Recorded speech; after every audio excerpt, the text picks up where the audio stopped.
I started off the show and I'm muted.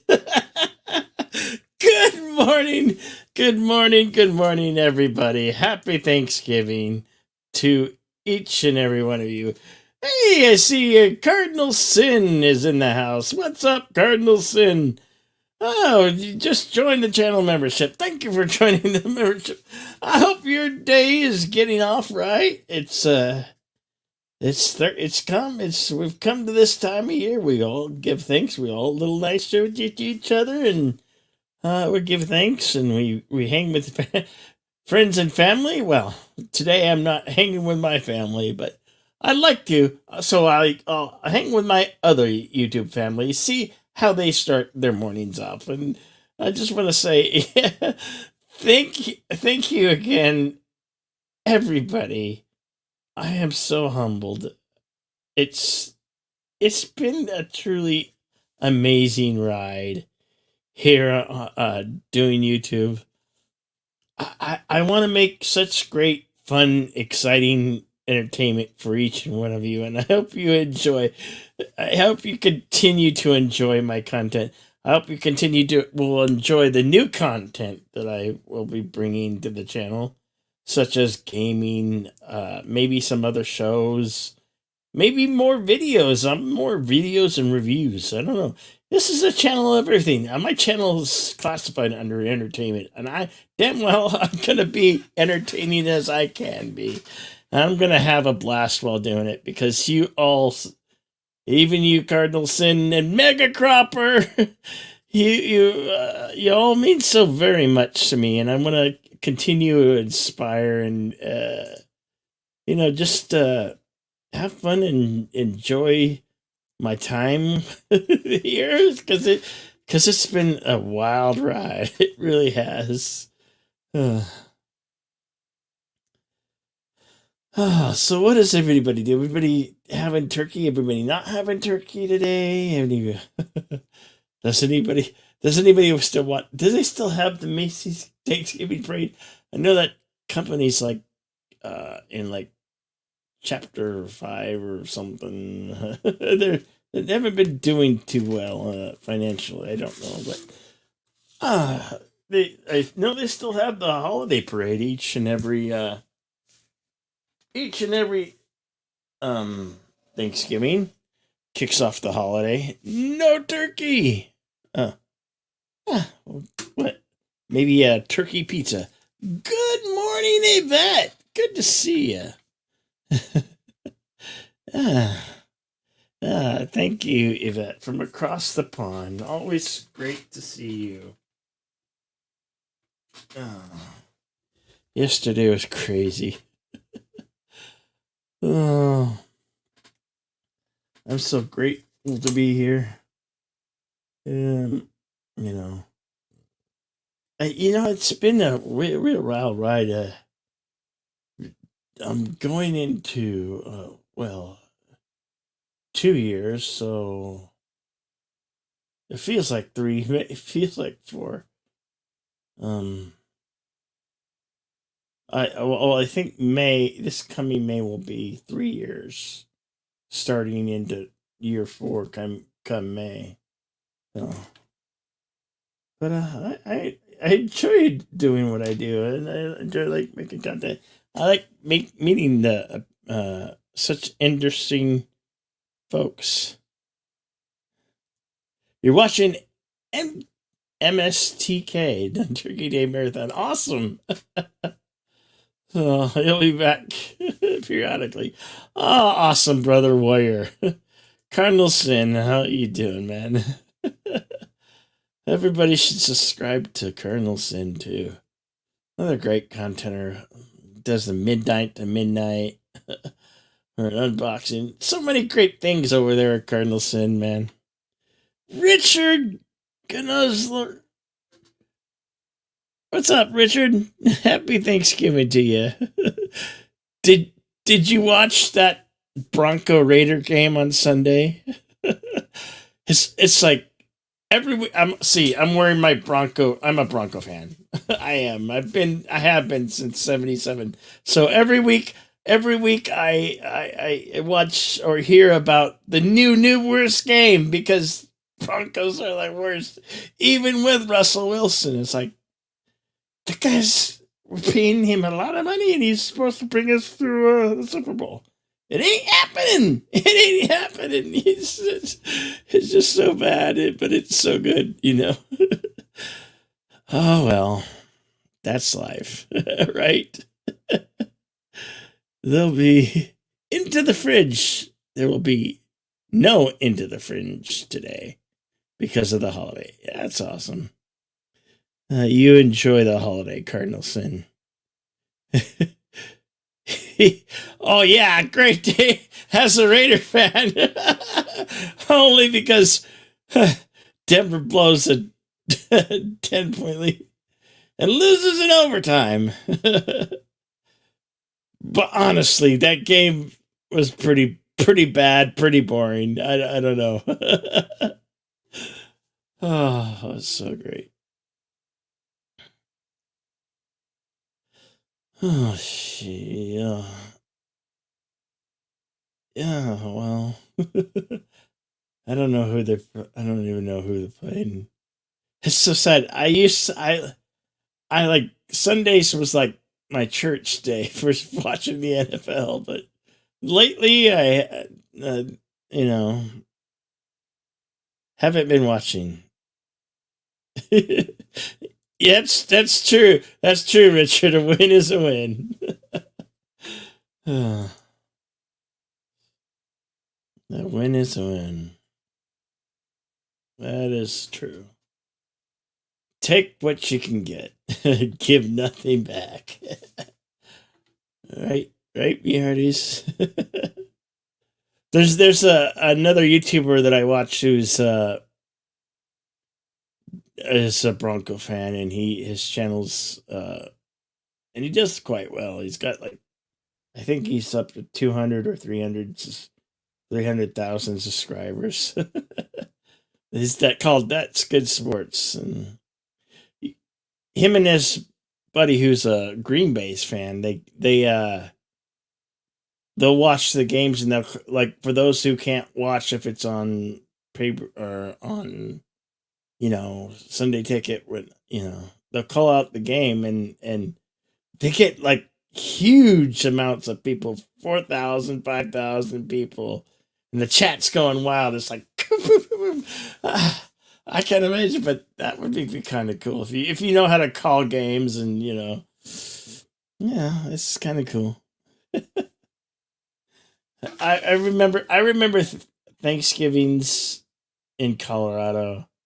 Uh, After we had a freshly snow, and the neighborhood would get together and have play football in the snow. It was deep enough where you could, you know, you had padding on the ground. That was great. It was great. Those were the days. I'm telling you. I'm telling you.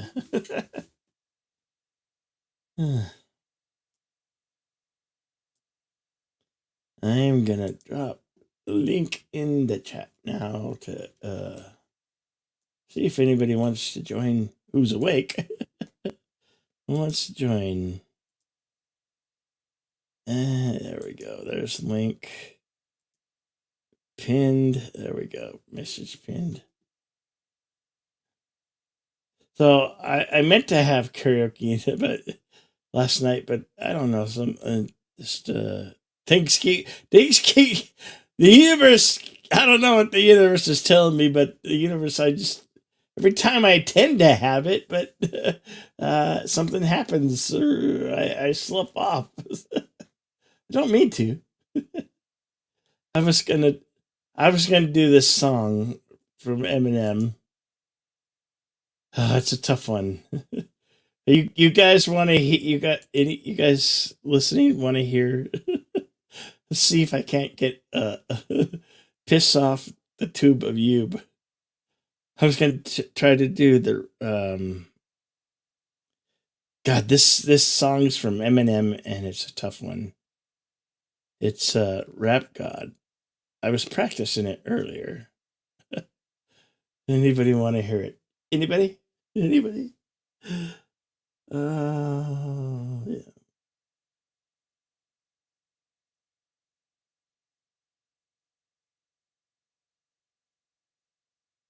Maybe I'll save that for later, or maybe I'll just save it for karaoke. Maybe I should practice it a little bit more. Oh, yeah, I have a turkey. I don't have a turkey, but I got turkey breasts that I'm gonna cook up. I don't have potatoes. Gonna be making the instant potatoes. It's gonna be poor man's Thanksgiving, but I'm gonna enjoy it all the same. I got the dinner rolls. Oh, I should. I need to. Reminds me, I need to take out the butter to make the butter soft for the dinner rolls. Yes, yes, yes, yes. My computer's telling me to do updates. I'll do it later. I'll do it later, PC. Away with you.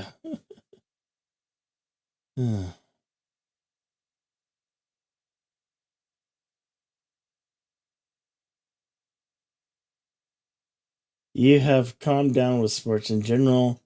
So over the trash talking. Even tailgate with other fans. It's good all about cooking, cookout, and good beers, good times. For sure, that's for sure. Hey, Tiger Stripes is in the house. Happy Thanksgiving to you, Tiger Stripes. Great to see you. I hope your Thanksgiving is starting off right. Happy Thanksgiving. Everybody got their coffee? Uh, yeah, it's in my neck of the woods. It's 6 a.m. Uh, well, 6:12 after 6 a.m. Yeah.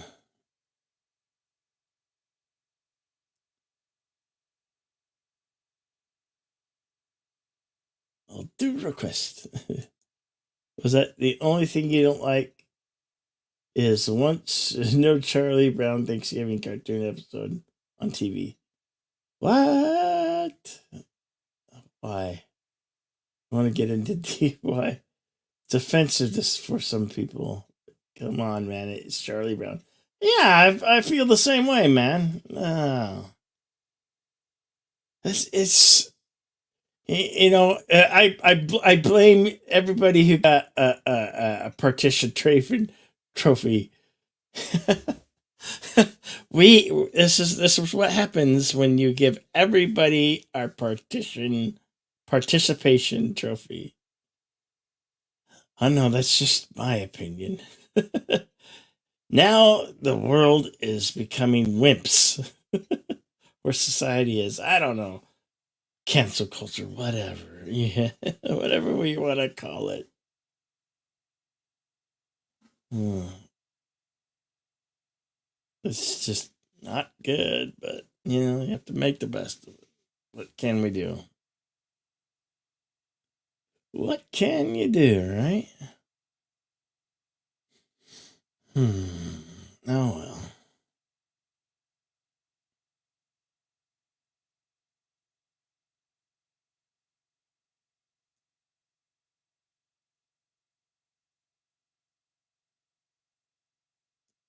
Oh shoot. Oh.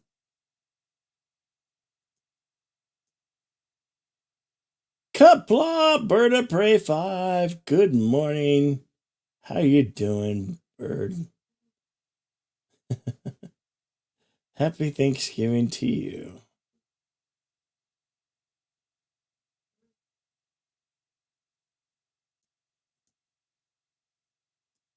All right.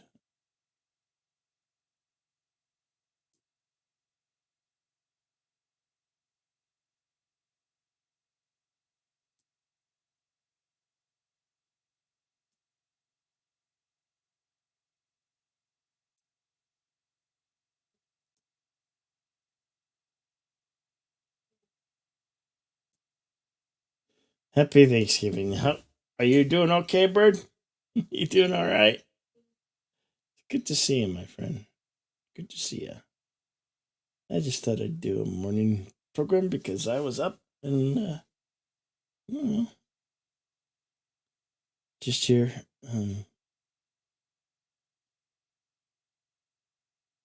Yeah, I'm gonna be doing some gameplay on my console today.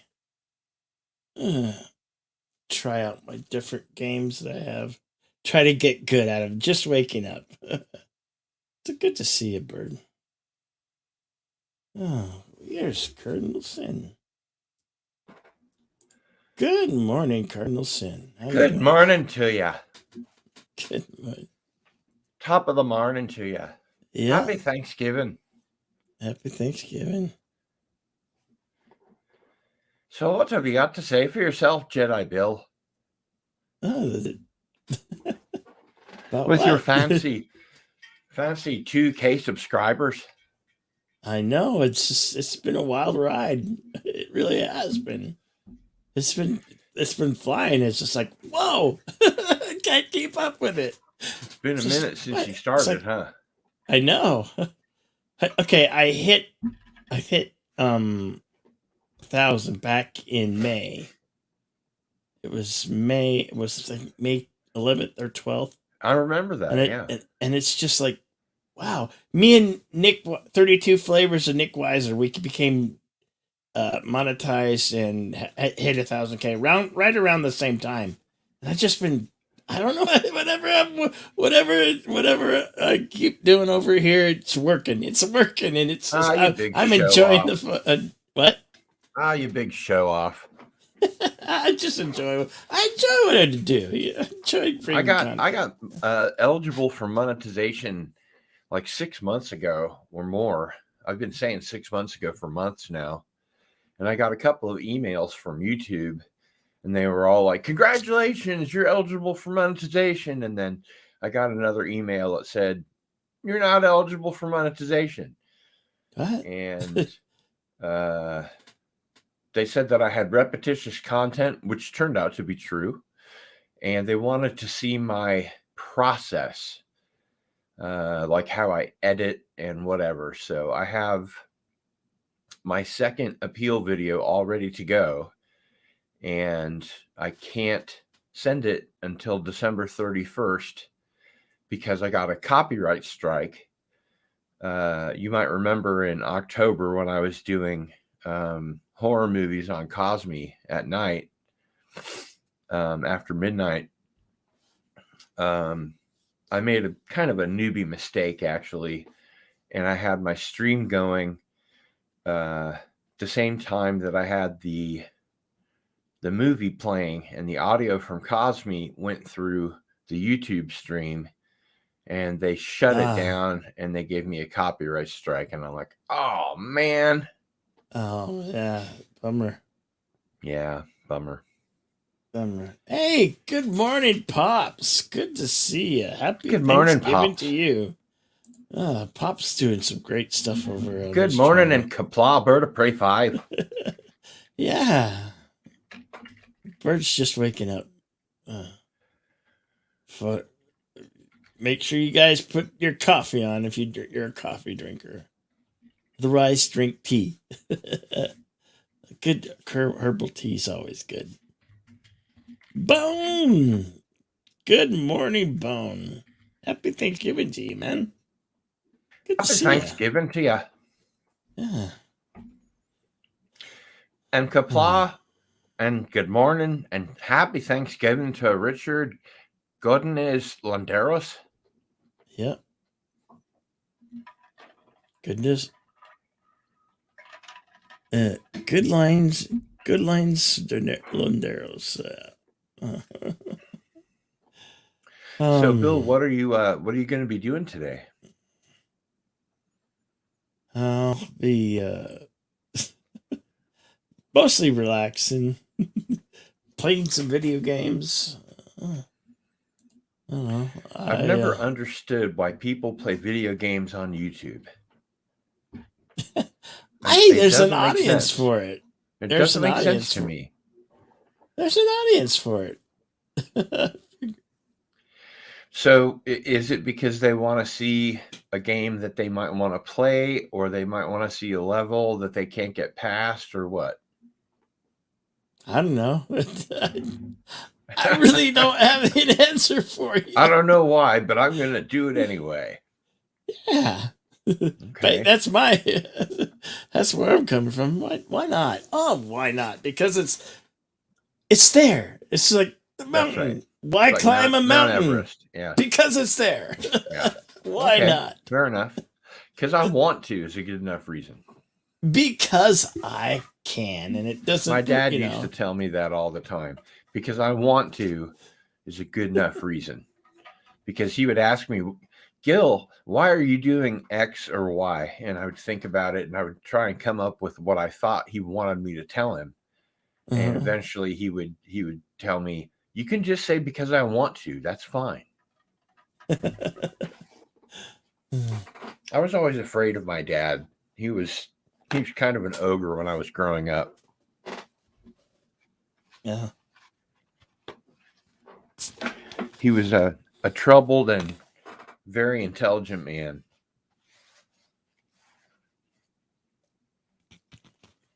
That's good. I think he was too smart for his own good, to be honest. And he had an ego the size of New Jersey. Oh. My old man, he's always, everybody likes my old man. He's the party guy. He's the guy. Checkers. He's all footloose and fancy free. Yeah. Everybody wants to know Chuck. Everybody wants to party with Chuck. All right. I remember my parents had cocktail parties when I was really young. I was like 4 or 5 years old. And did they ever disco? They have parties where they had disco. No, I remember those in the 70s. My parents would have their friends, and the disco is still alive, folks. I'd be upstairs in my room, and my brother, who's almost 10 years older than I am, would be handing me down like these Warren comics, like eerie and creepy, and I would read them before I went to bed. Oh, Godinez. Sorry, man. Godinez. And I'd be reading these, creepy magazines, and then I remember waking up, and I went downstairs so I could ask my mom to get me a glass of water, and I looked at the white wall, and I could see all of these images from the comic books, all these death art images on the wall, and it really creeped me out, and I didn't understand it. So I located my mom, and there were lots of party goers there, and I got my glass of water and told her what I'd seen on the walls, and she said, well, you probably shouldn't be reading those comics then. Except she didn't sound like that. That was just my female voice. But now that I mention it, I should probably bring a celebrity on your show. Oh, yeah. Just because, sort of a happy Thanksgiving sort of a deal. Happy Thanksgiving, Christopher Walken, man. Well, happy Thanksgiving, man. I tell you what, it's something really strange, pardoning turkeys. I don't know where they get this. Every president pardons turkeys. This year it was chocolate and chip. And I don't know, maybe it's just me, but it seems like a very contrived sort of a situation. Uh-huh. It makes me angry. Hey, George Lucas in the house. What's up, George Lucas? Hello, man? George. You should call me. I've been wanting to be Qui-Gon Jinn for some time. Yeah. And although Star Wars may be gone to white slavers or the evil mouse, well, you did give us Luke Skywalker, Chewbacca, and from that we have such great people like Jedi Bill to arise and take back what's rightfully ours. You have It never belonged. Network. It never belonged to us. But now that it belongs, it definitely belongs to the fans. now that it belongs to this heartless I don't think it belongs to Disney. It doesn't. They may own. They only hold the title, but it truly belongs to fans. I mean, yeah. Well, that's it how belongs to that's what I people that feel. make fan films, I guess. Look at that. We've got Yeah. we've got membership gifting going on. Wow. I got fine time for membership gifting this time of year. Happy Thanksgiving to all of you. Yes, happy Thanksgiving. And hail Captain Phantom Nerd, Edge of Time, Jitsi Lemons, Stephen Ransom. Oh, thanks, Captain Fandom Nerd, man. That's awesome. Oh. It's your time. Oh, all right. Now we've got things going on the channel. Huh? Yeah. All right. I know. Now we're rocking and rolling. Now I've got a half Christopher Walken, half Minnesota, don't you know? You know, when I used to live in Minnesota, man, it was crazy. People talked really strange. I don't know. Really? It's very, very weird. Very weird. People talk strange up there.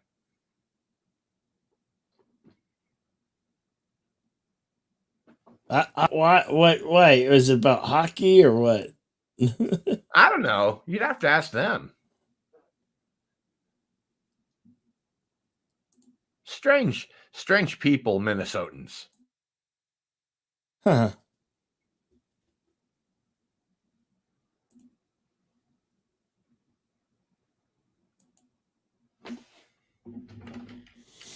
Oh, well, there's a lot of hockey. Hey, Brady Prey 5. Good morning. Kapla, sir. Hello, world. It's Birdo Prey 5. Kapla. Kapla, Bird of Prey 5. Thanksgiving for those who celebrate. Happy Indigenous Peoples Day. Okay, well, now I've got to kill you. Sorry. Don't kill me. I'll make it up to you somehow. Well, I thought Columbus Day was Indigenous Peoples Day. There you go. Yeah, there's going to be 2 days. You can have more than one. There's. Don't get me wrong. I love me some Native American history, the stories they tell. It's not really myth, but I mean, it's kind of myth, but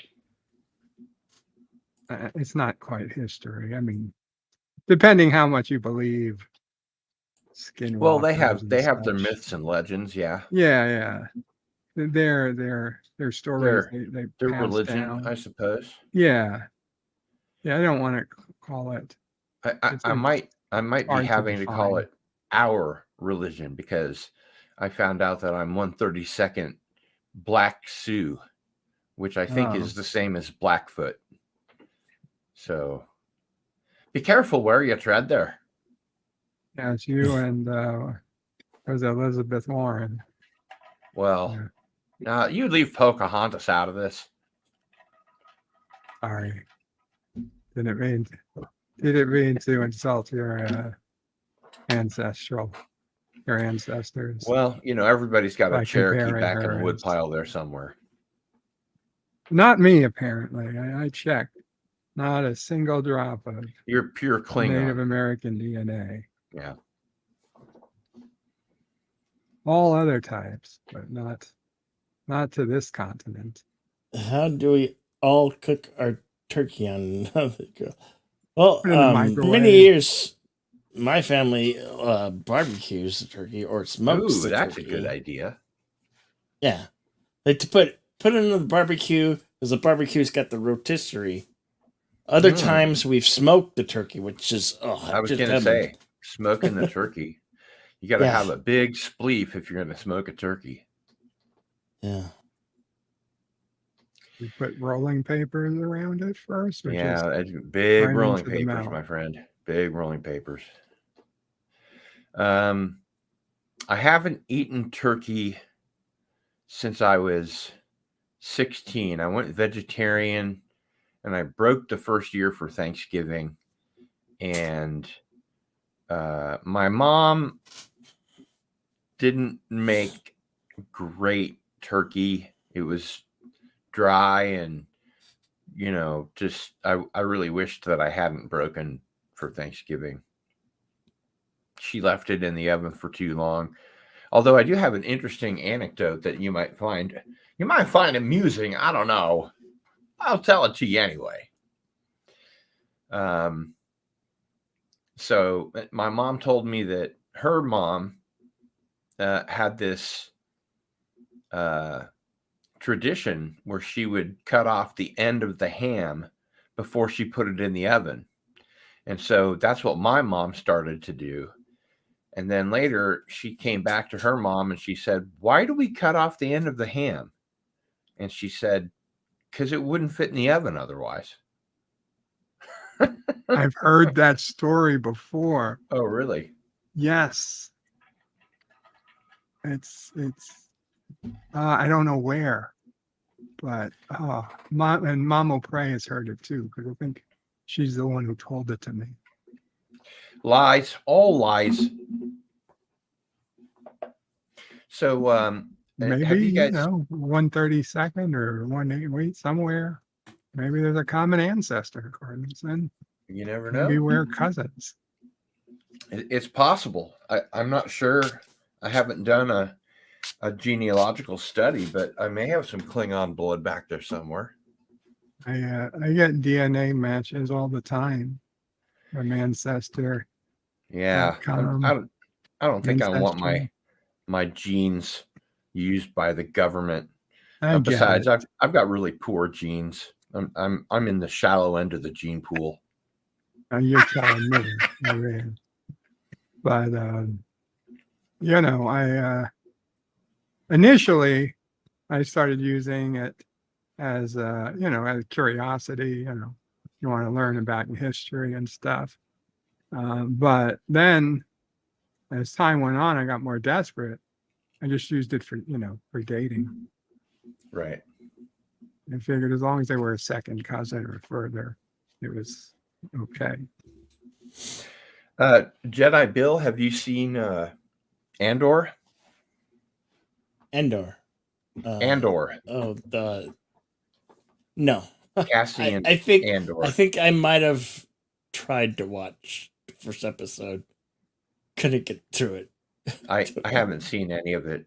Bird of Prey 5, have you seen any of Andor? No, I'm not really Well, watching. it's good to know that we're all haters here. Oh, there's just other interesting things to watch. Yeah, I don't want to pollute my mind with all this Disney Star Wars and all this, Kurtzman Star Trek. I'm ready to go back to the old school, open up the old TOS and DS9 and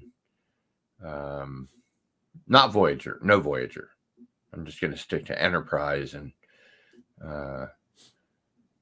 I've got the new Stargate SG-1 Blu-ray box set, which is just, it's awesome. It's fantastic. It's really fantastic. It's great. Fantastic is one of those Christopher Walken words. It's got lots of and in it. Fantastic. It's how you. I don't It's how blame you you, find Bone. your way into an impression is through a certain consonant or a certain phrase, and somehow, for some reason, as soon as I heard him say "man," or cat or whatever, that's just how I found my way into the Christopher Walken world. But I don't practice enough. I should really keep up on it. Uh-huh. Yeah. You should. I thought about reading Y'all, some public domain books as Christopher Walken, and then I saw something about Jedi Bill. You'll know about this. The community guidelines, which are actually rules, yep. discourage the reading of other people's material, even if you have their explicit permission. Written explicit permission.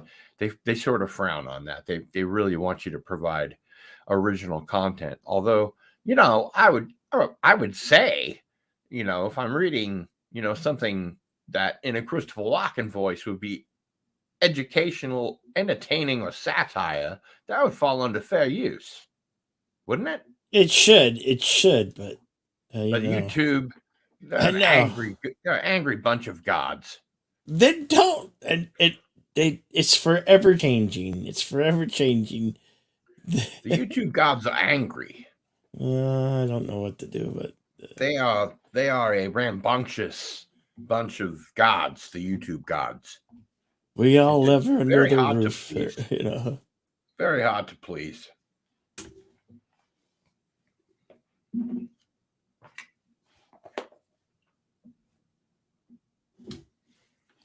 Yeah. I was going to ask the viewers what other alternatives to turkey dinner have they had. My family would done steaks, lobster.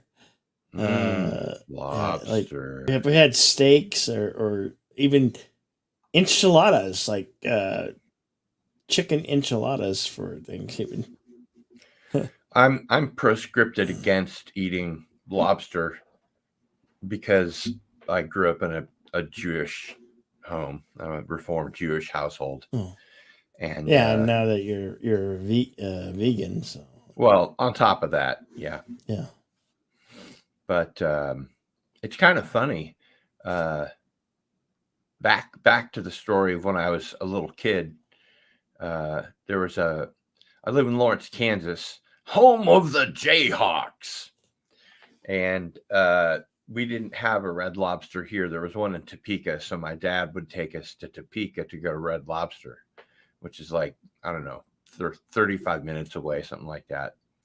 And my sister always ordered shrimp, and she loved shrimp, so I thought that I loved shrimp. And every time we were on the way back from Red Lobster, I would have to roll the window and have my dad stop the car so I could throw up out the window. It wouldn't stay down. Disgusting little bottom feeders. Don't you know? Disgusting little bottom feeders. Oh, yeah.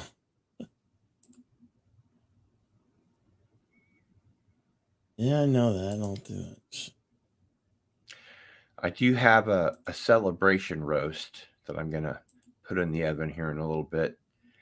And just because it's only me, my dad passed either last year or the year before, I don't remember. And my brother lives in Kansas City, Missouri, and my sister and her family live in Overland Park, and they do their own thing. I'll just put the celebration roast in there and make some mashed potatoes and put in some fake sausage, and we'll call it bangers and mash. And that'll be about it. That and probably some beer, lager. I love me some lager, Oh, who doesn't? Lager's not beer. Lager's not beer. It's brewed bottom up instead of top down.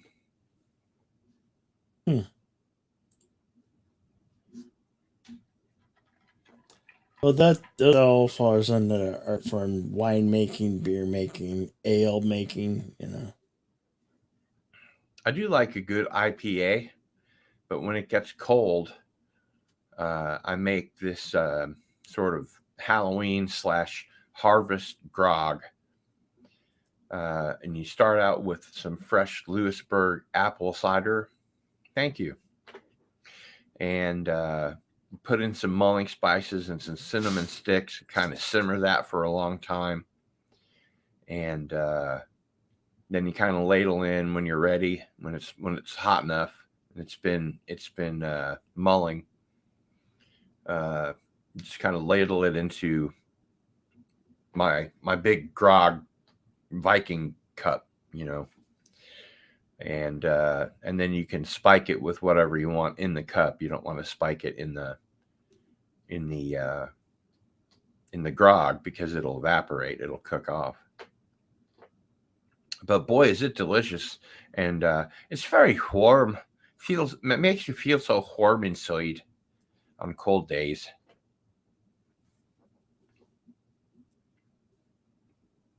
Yeah. Beer can chicken. That'd be a good YouTube name, wouldn't it? Yeah.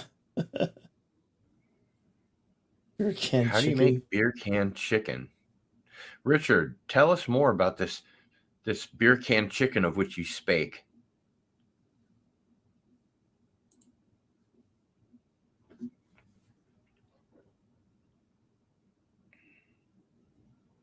You got coffee going, Jedi Bill? I'm not a coffee drinker. You're not. No, I'm not.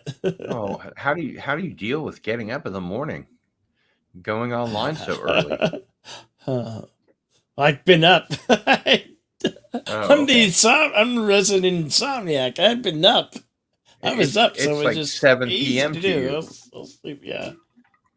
I don't know. Sometimes I'm just awake for days. I don't know. Yeah, you got to be sometimes I careful with sleep. that. Got to be careful Yeah. with that. I'm drinking sparkling water. You don't do energy drinks or anything, huh? No, I try to stay away from most of the sugary drinks. Yeah. I'm really gonna crack down for this new year of 2023. I'm actually gonna try to lose a whole lot of weight. I'm gonna try to shed a whole person or a half a person and become thinner and healthier because I want to stick around. I want to be here. I want to see I what want to be happens. in the next 25 to 30 years. Yeah. I don't know. If it gets really bad, then I'll have second thoughts on those words. Right. Yeah, I need to lose some weight too, but because I'm a chronic pain patient and I've got back issues, I need to start swimming before I can really get back into exercising to lose weight.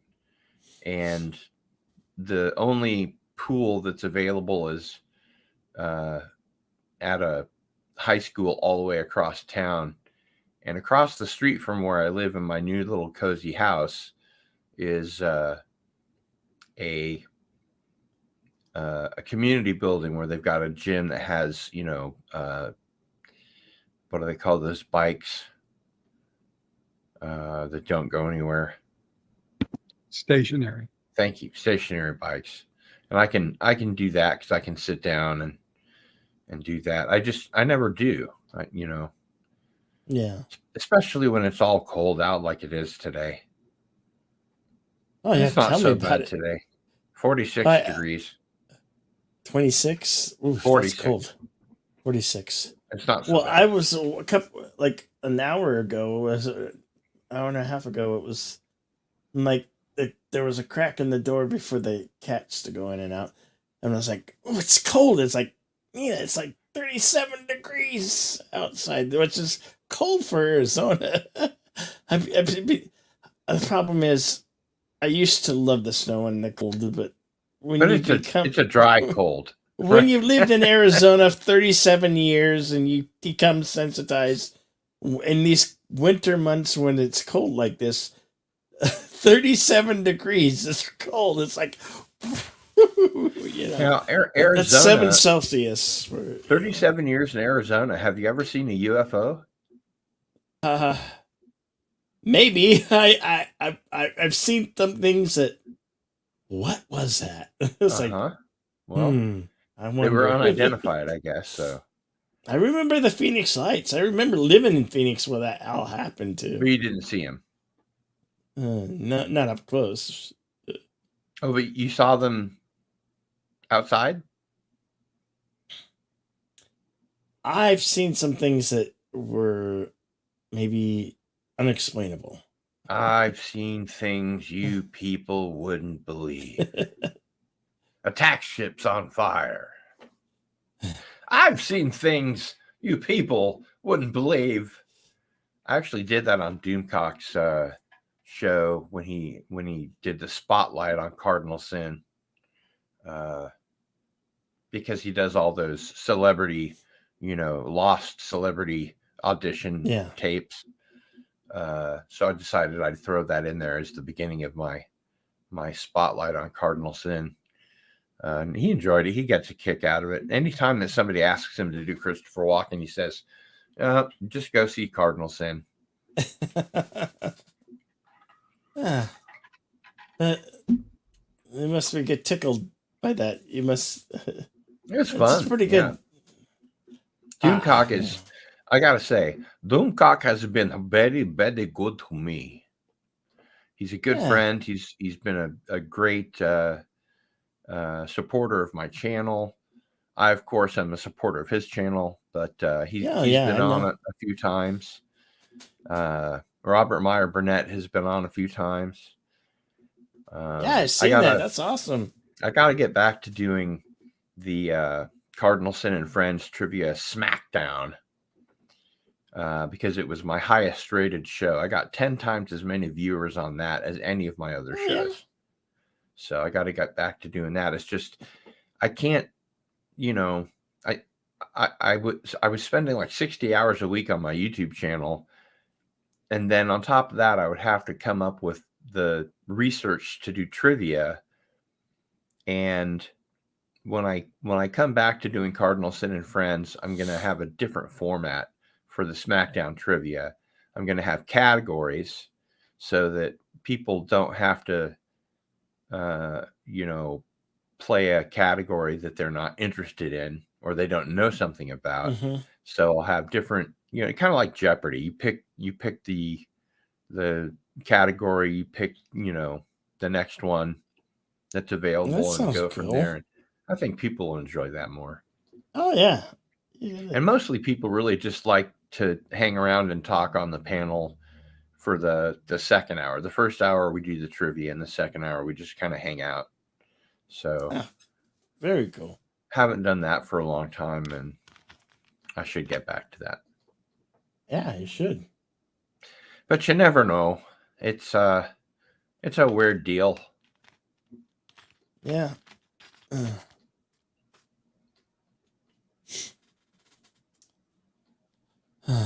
Yeah, I've seen quite a few times on Doomcock. I used to watch him regularly. I still tune into him every now and then. It's difficult when you got your own thing going on. There's so many great content creators that you want to be around, and I remember I had to stream against Doomcock once. I don't remember why, and I sent him a DM on Twitter, and I was like, I'm really sorry. I have to stream against you. And he said, it's okay. It's a big internet. It is. It's truly big. You could find communities. There's a community for every, I'll tell you something. The Cardinal Sin community is wonderful. The friends that I've made on YouTube, the good friends that I've made, whether I've ever met them in person or not, mostly not. Actually, all of them not. But a lot of good support. A lot of interested people like my channel. They're interested in my content, and I'm very glad of that. Mm-hmm. Some good people, good friends. And LDG is in the house.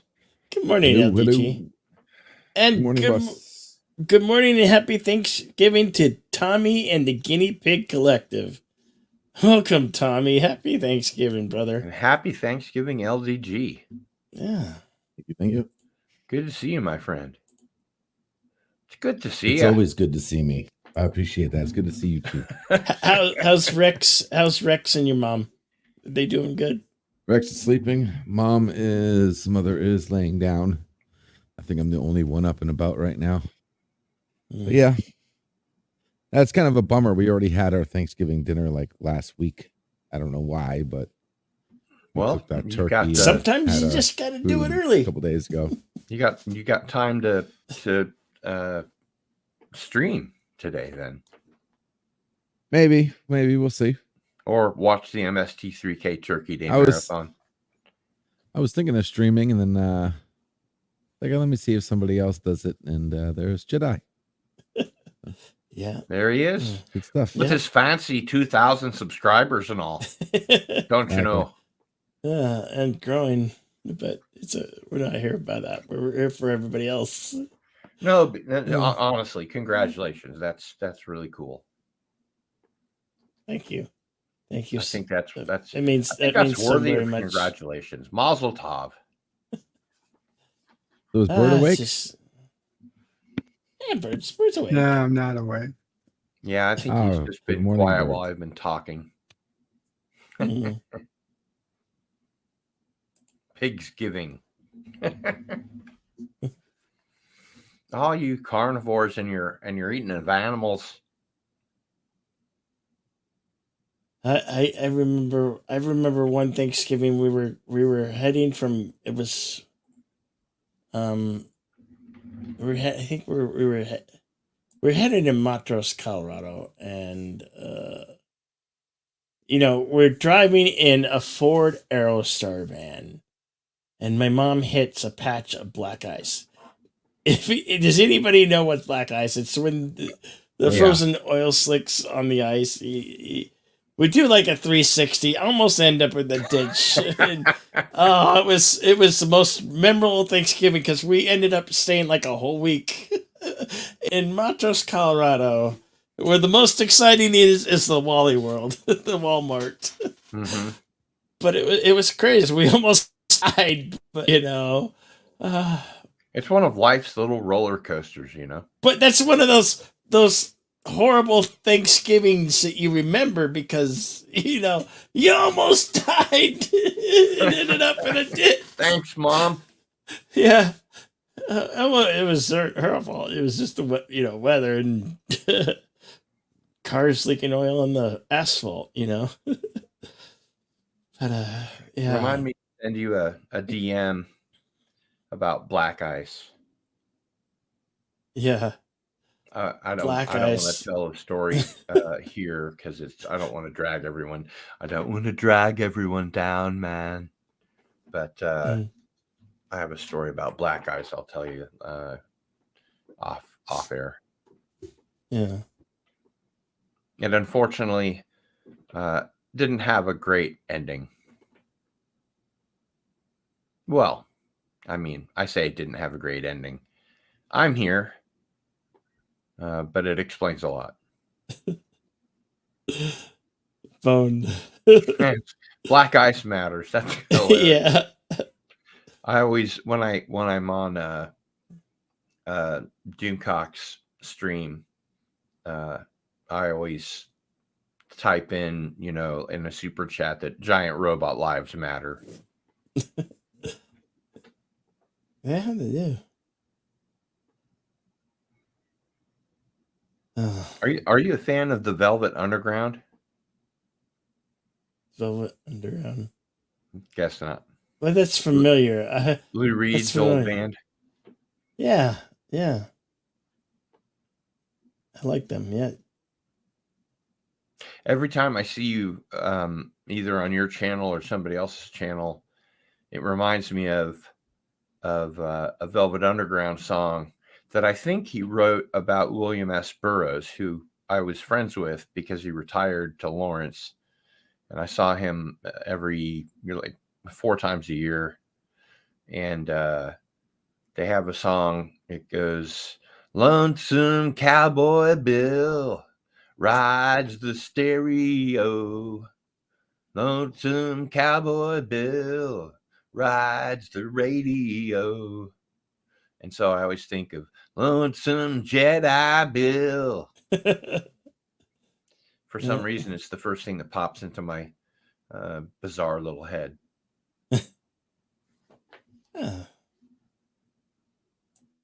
So now you know the inner workings of a warped mind. Hey, that makes two of us, pal.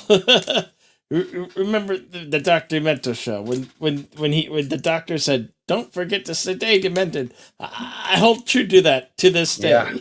Yeah. Stay demented because normalcy's out the door. You know, normalcy. Have you seen the Weird, the Al Yankovic story movie?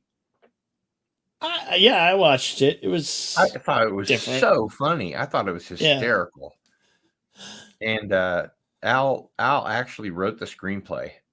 It was all Al, and the whole thing with the Madonna hard drinking, you know, all of that stuff. Yeah, he wrote all of that, and I just thought that was hilarious. It had nothing to do with his actual life. He didn't want it to be a real biopic at all. It was just funny. And I was watching it at a friend's house because I don't have Roku, and he kept stopping it to talk, you know, every 5 minutes. And there was one point where he stopped it for like a minute and a half. No, a second and a half. And the content that we saw during that second and a half was so funny. When he paused it, I was just howling with laughter. I thought that was the funniest thing I'd seen in a long time. Hey, Gap After Dark. Good morning and happy Thanksgiving to you, sir. Hope everything's well in your neck of the woods. You got your coffee or tea? Kapla, Eric Sonder. Good to see you. Happy Thanksgiving, brother.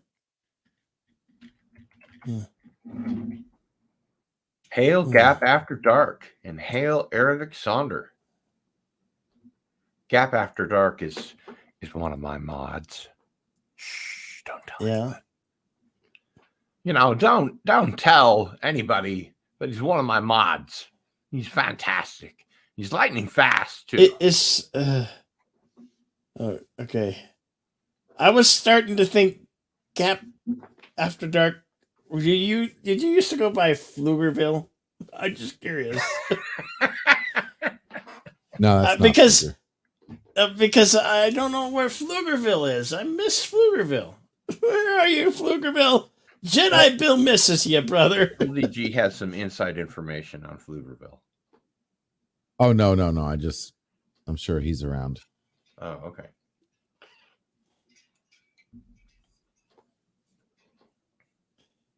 I think I'm ready to learn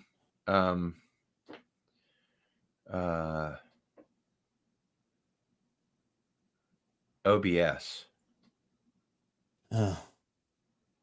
They recently changed the format, but so I guess I'll have to do it. I know I have it too. I need to. Hey, we could learn together. I need to learn how to use it too. Hey, let's do it, brother. I have. There's so much cool stuff you can do with it. So, as far as the look of my YouTube channel, I have the most boring fucking channel as far as the way it looks. So I want to get some of those snazzy Echo-based network graphics, you know, with all my social media, which I don't use. I have an Instagram account, but I haven't looked at it in years. I get like emails that people have like joined my Instagram or whatever, and I'm like, okay, whatever. But I should turn that around. I don't know if it's true or not, but it's been rumored if you use your community tab, it will benefit you and help you with the algorithm for your videos to be looked at or your streams. So, I used it a lot for the midnight movie. In October, the Halloween midnight movies, the horror movies, and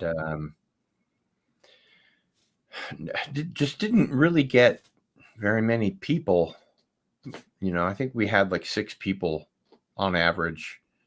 That's pretty good, though. Yeah, especially for after midnight. But I'm still reeling from that dumb newbie mistake that I made of having the stream going and having the Cosmic going at the same time. Oh, you got to stop kicking yourself in the butt. Bleeding over. It's a newbie mistake. I mean, you're only human. I mean, God, I know, so I make mistakes all the time. I forget things all the time.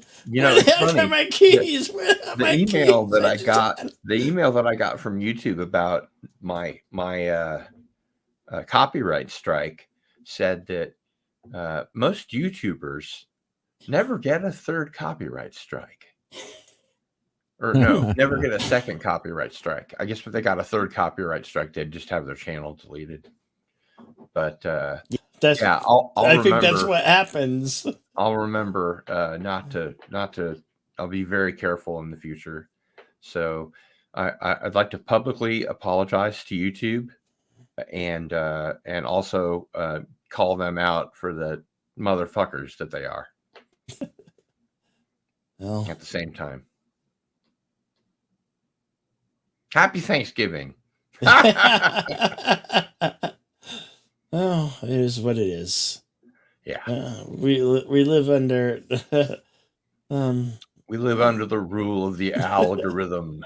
Yes. That's another thing that really bugs me with this appeal, which I can't make until December 31st because of this damn copyright strike.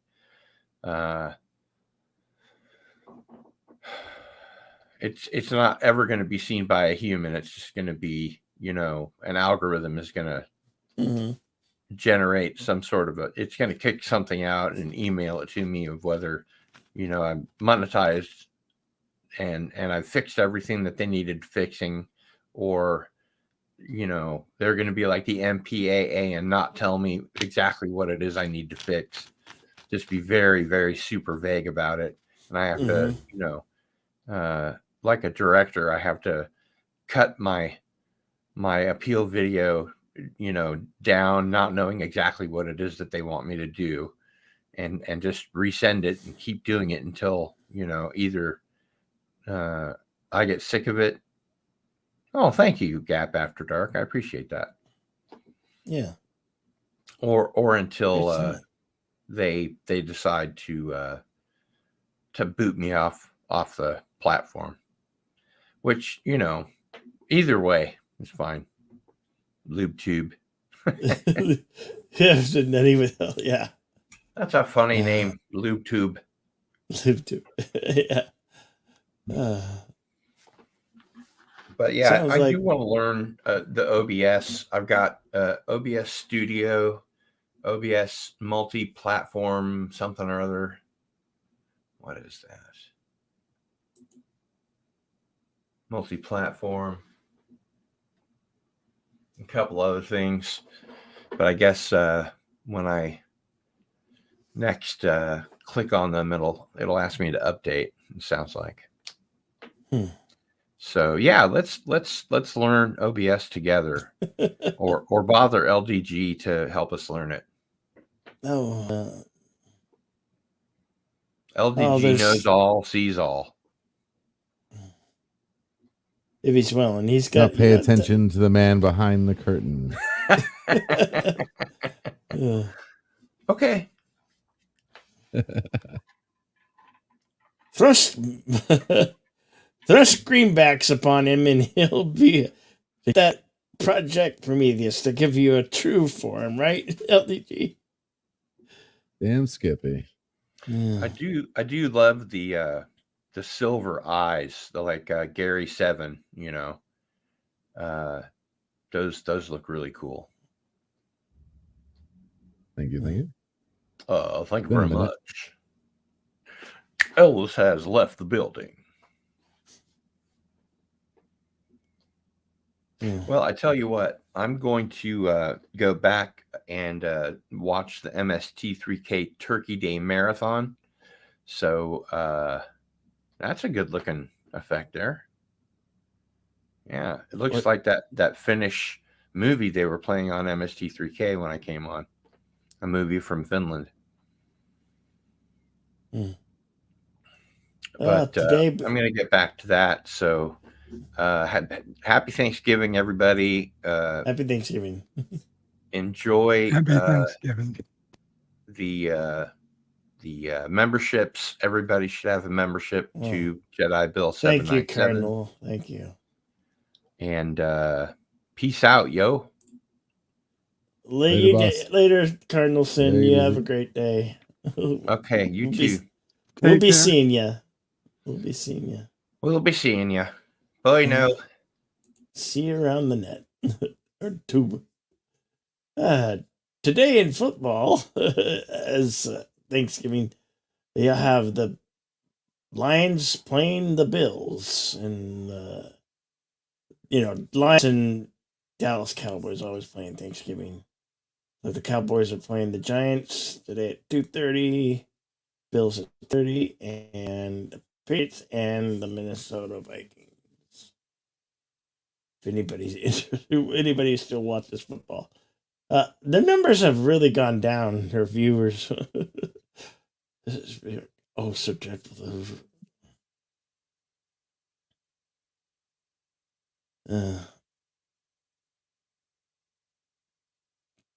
Everybody should check out Tommy and the Get Big and Colonel Sin.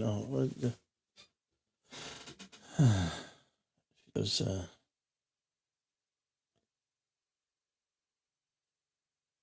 let's see. There we go. Look at those links there.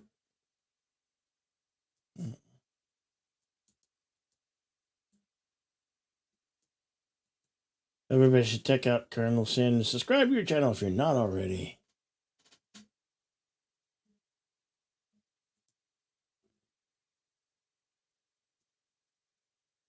Oh, that's the wrong one. Darn it.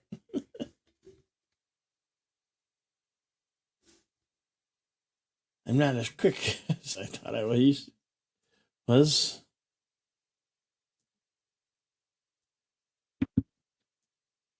you really haven't been asleep, Bill? Hmm? You've been up all night? Well, I did sleep a little bit. I don't remember what I think. I woke up late. It must have been around 9 or 10. And I've been up. It's been up since then. I don't know. So it's weird. Some days I just I stay up for more than I should. I don't know. Just habit. You know.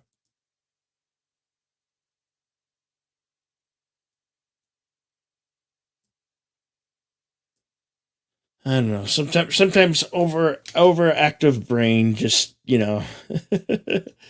perpetuates me to keep going. I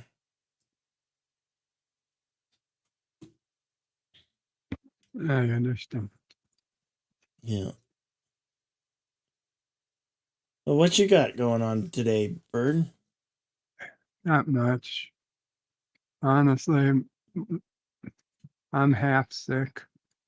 I'm not feeling that great. Mom is a little under the weather. Sorry to hear that. Just hoping to get through the day without feeling any worse. I mean, I hope so too, man. I'm sorry, what'd you say? I hope that you Oh, thank you. Yeah,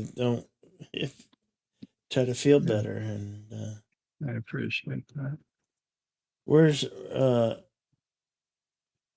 do you go to see Sissa Prey and Charlie today, or No, they went to California. oh, She's okay. seeing her friends. Okay. She used to spend Thanksgiving with when they all lived in New York, but then they moved to California on her, and so now she heads out there. This is their first year going out to see him with Jordan.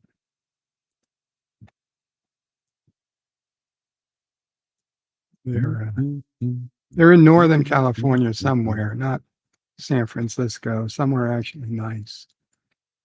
They posted pictures from the ocean. It was beautiful.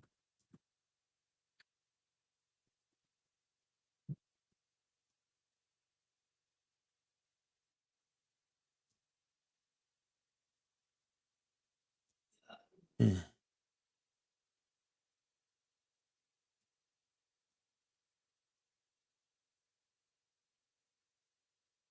Uh, did we hear back from Elihu? He made back from his vacation.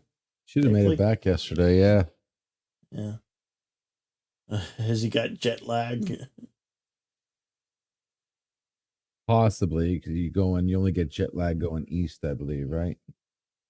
I don't know. I don't know how long a flight is Well, it you from can get jet from- lag from any change in time if it's big enough. So yeah, 6 hours or from Hawaii to San Fran, it's a good jet lag. You. Also, how long you've been there did you get used to it to begin with? Johnny, who on New York Times.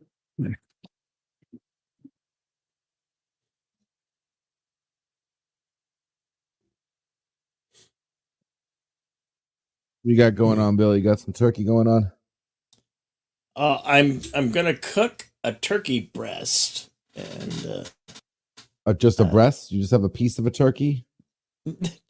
just a breast. What, you go to it's KFC only, or something? well, it was only gonna be me, and That's now what they sell. They sell turkey now breast. I get to have the lovely Nina be with me today. So she didn't.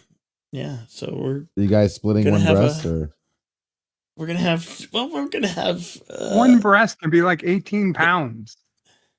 I mean, it might Yeah. not be, but I'm just saying one What's breast is a pretty 18 It's like substantial 12. size. It's about a 12 or huge for 11 a full Bigger than freaking my 11 family. dog. pounder. It's it's It's not a chicken breast.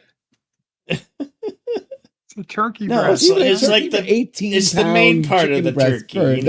anyway. Could you imagine? I mean, that my I'm dog is telling you, there's 17 got to pounds. be. Listen, what weight?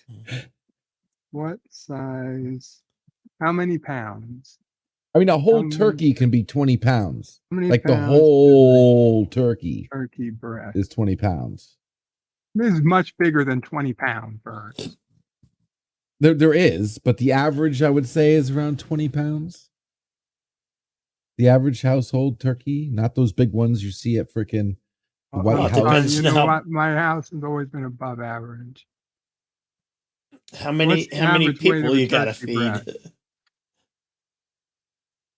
Okay. Well, obviously, this website is fucking talking about tiny little baby turkeys. They vary in weight from 1.5 to 3 pounds. Son of a bitch. I'm telling you that there's got to be bigger turkey breast. It's just that you said like 20 pounds. That's heavy for a single breast. Okay, here. Now, you can expect to find turkey breasts weighing between 4 and 8 pounds when you buy them at the supermarket. Yes, that Although sounds they may more be right. larger specimens available. Okay. All right, this just goes to show you a bird of prey loves big, heavy breast. Your breasts are not 20 pounds each. Bird of prey is not the man for you. A human breast? Yeah. Maybe not each, but between the two of them, they should at least be 20 pounds. Oh, my Lord.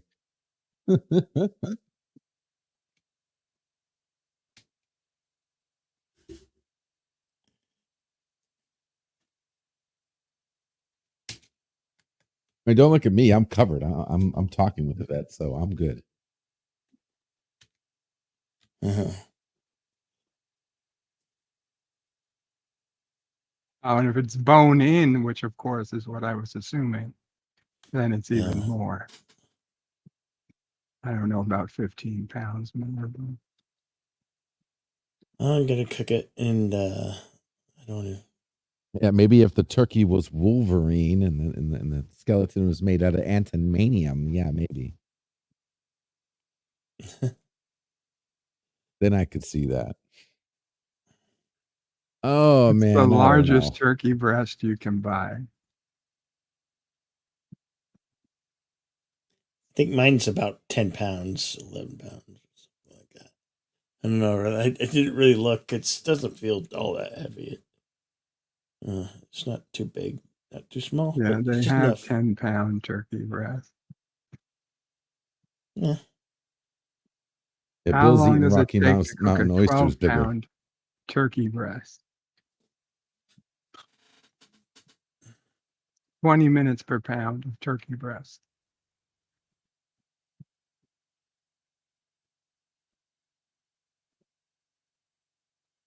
And to make sure it's all thawed, and stick it in a pan and let it cook up. Add some mashed potatoes, some not any traditional fixing, just broccoli and green beans. Gotta eat your green vegetables. Listen, Karogan turkeys are just big breasted, okay? I didn't realize the rest of the world turkeys were lacking so much in that department. So, how many chips you got now on the world on Governor of Poker? Governor. 1,124,000,000, Oh, 501,816. I need to start playing more. I have it all set up where I can play. I just haven't been playing much. I don't know what Hey, it is, but Yellowman. we've been getting these. We've been Morning. getting Happy these weird. Thanksgiving. Good morning. Hello. Who's there? LDG, it's Jack. Ah, Jack. It's been a moment. Yeah, I don't know what it is. How We've you- been getting some see-through frogs around this area lately. They are so freaky, man. These weird looking small frogs. They're literally see-through. You can see their beating heart right through their skin. Ooh, They're cloaked. That's crazy. They're cloaked croakers. They're trying to cloak. I mean, they're damn getting to it. Like you can literally see their bones. Like you can see right through them. It's a very, Holy crap. very translucent to transparent skin then.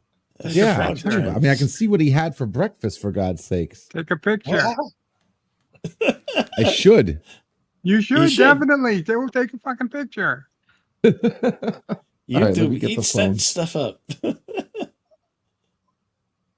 But they're everywhere. They're not just like one or two. They're everywhere now. It's like, and I don't remember. Usually we get the big fat frogs. I mean, like the ones you're afraid to touch because you think you'll get leprosy or something. Usually we get those kind of frogs. Time for some testy frog legs. Mm. No, but these are like little baby frogs. They're literally like the size of your thumbnail. Your thumbnail basically, a little smaller maybe actually. But they just came out of nowhere. Oh, I wonder if wow. someone came from Australia and brought over some translucent mutant frogs or something. I don't know. Does it matter? They've been cooking it up in a lab. I live near Governor. the convergence of three rivers, and thanks to a lot of irrigation canals, you can hear crickets. You have frogs come in. I was a little bit more into a photography hobby. We managed to catch one and then just took a nice close up of a small frog in Simi's hands. And so, yeah, if you got some kind of water source nearby,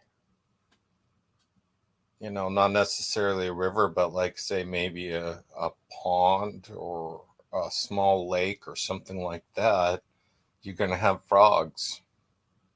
I mean, I live out in the desert, but just water being nearby, you're going to get frogs every so often. Yeah. Captain for a second. Do you know what somebody should call that 1-800 Butterball number and ask the press and put it on the stream, the phone call. Yeah. I was listening earlier. Nothing wrong with turkey breast. The only thing here is my 20-year-old just probably. I'm the house cook, and probably too many times of cooking under duress and not preparing, say, chicken properly. They just like, nope, I'm not doing poultry anymore. And me, I just found turkey leftovers are miserable almost always. If I'm rendering it down for soup stock or something like that, I'm always slipping in chicken for some more flavor and stuff, because like dealing with just leftover turkey for like soup stock is just, it's not very good. So after a while, I just screw it. It's going to be pork. So today will be like a tenderloin. I've got some fruit trees, had to deal with a whole mess of quince. I got basically what's pink applesauce. So it's like, okay, boom, there's the pork glaze right there.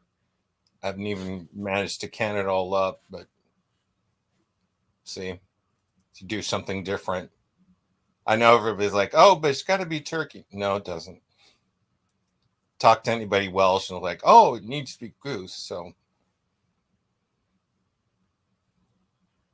yeah, I don't have a traditional spread or anything. I'm very lucky that most of the family, Simi and the kids, are like, we want a meat dish, a couple of sides, something like that. They're not, oh, you got to have cranberry, turkey, and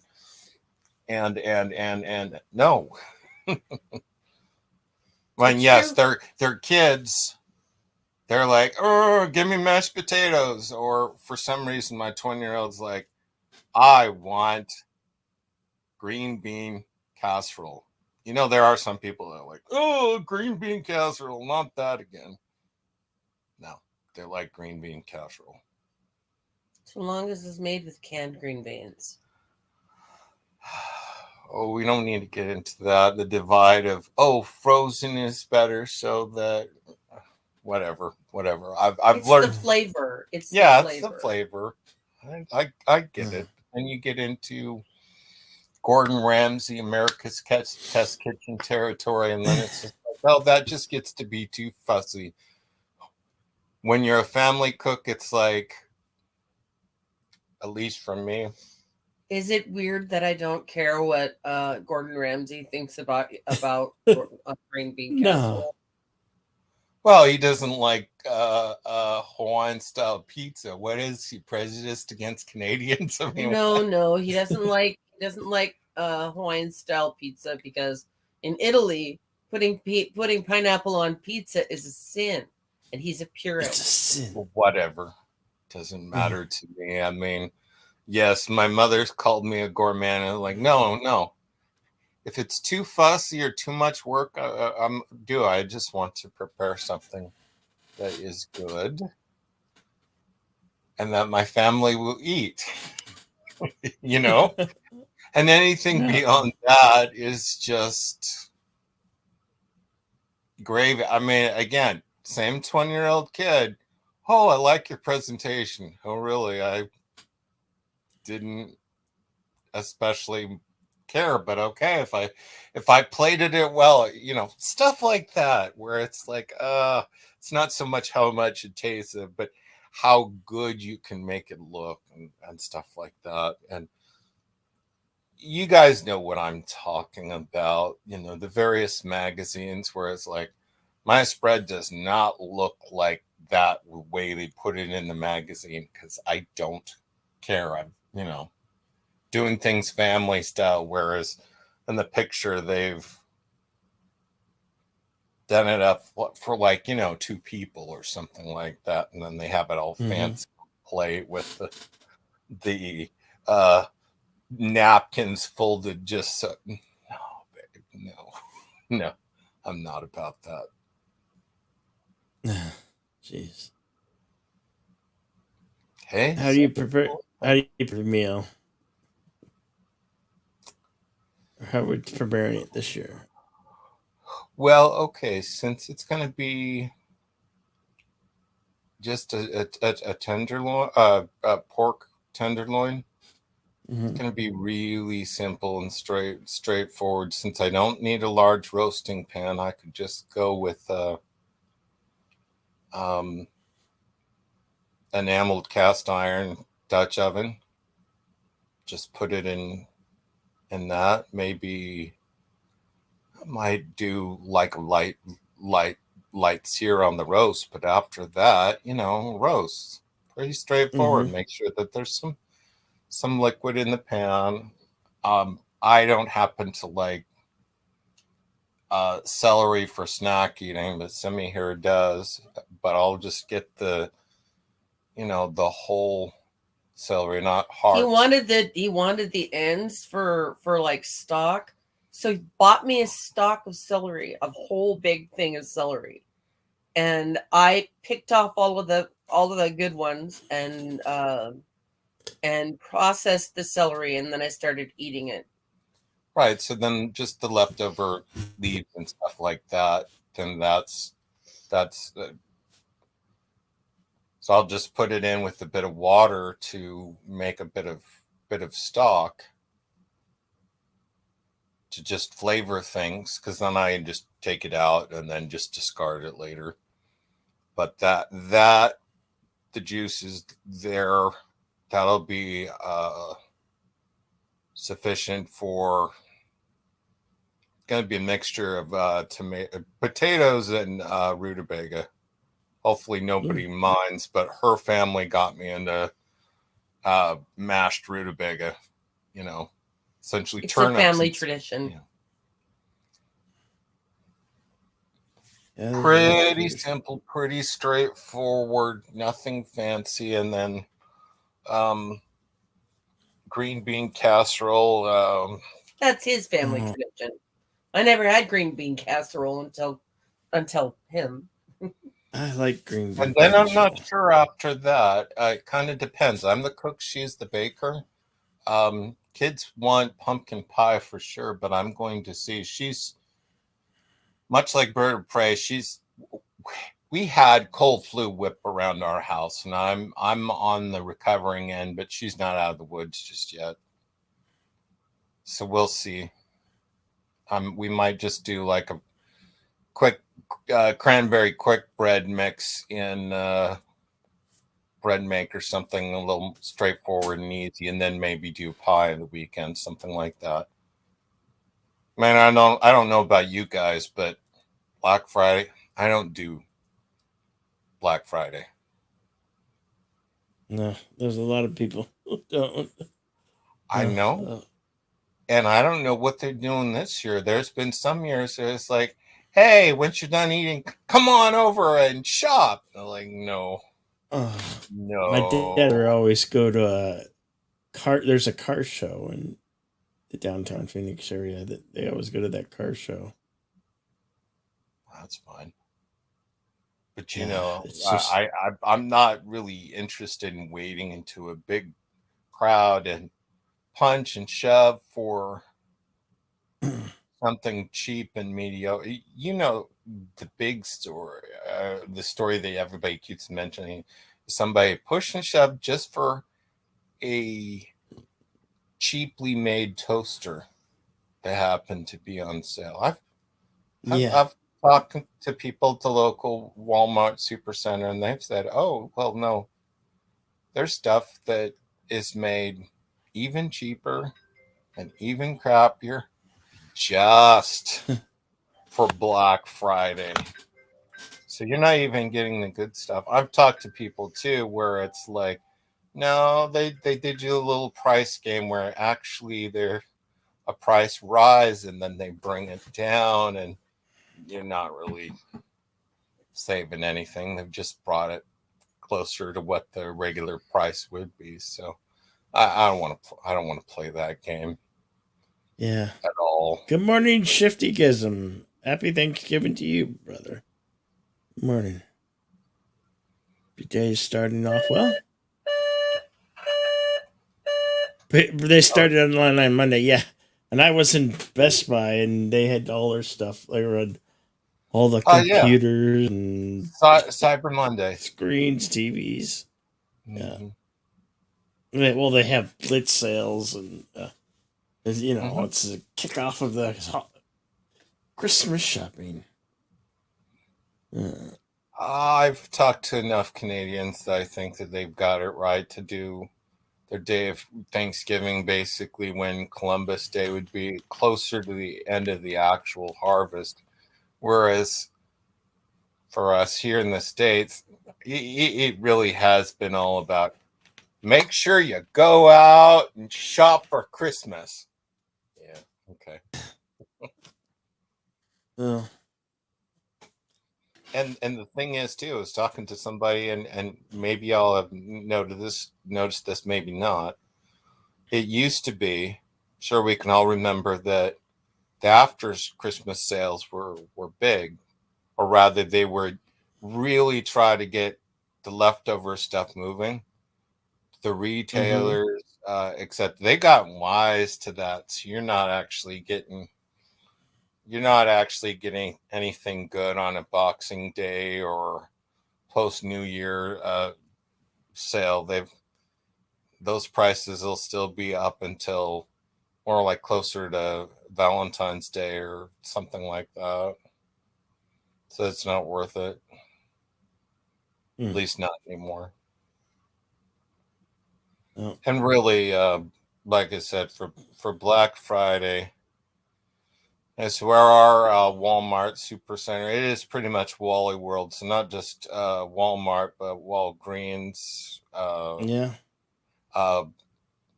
Luxury movie theater. Now I'm just gonna avoid certain parts. We're in They've been closing Walgreens. They've been closing a lot of Walgreens. I think that it might be in jeopardy of going out of business because possibly, yeah.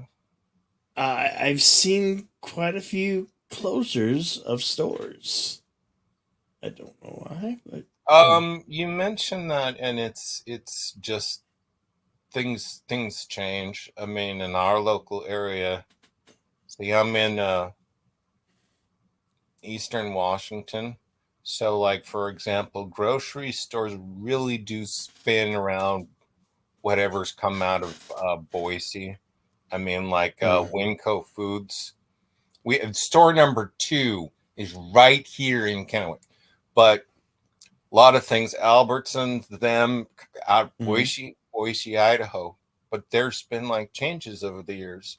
Like I noticed, it's like, hey, wait a minute, Albertsons and Safeways, it's like the very same. Safeway owns Albertsons. Yes, because they've got the same parent company. It's like Hagen Foods or something like that. And then Kroger had made a bid to buy them. I mean, so our local Kroger stores is like Fred Meyer's. Now we don't know if that's actually come through, but yeah, so just Safeway, Albertsons, they started closing stores. Okay, so my in-laws, Yakmeyer, they closed the one like right next to their house. Closed one. Basically, stores that weren't doing so well, they just closed them, or we've got 2 Safeway locations now because they decided to take what was a Albertsons and rebrand it as a Safeway. This is just kind of what companies are dealing with. If a store isn't doing so great, they'll just close it down. You know, this downsizing. Of course, you remember the whole big deal with Toys R Us. Holy cow. Oh yeah. And that's another thing in our area. We don't have a metro downtown, but Columbia Center is effectively the downtown for the three cities. Mm. And of course, a lot of places. Shopping mall, no, dead, mostly dead and gone. Our mall hasn't shuttered yet because we've got a strong Latino population that's still like, kind of old fashioned, still likes to shop at the mall and stuff like that. So our mall is still going. But yeah. I mean, if it's not doing well, and Payless shoes.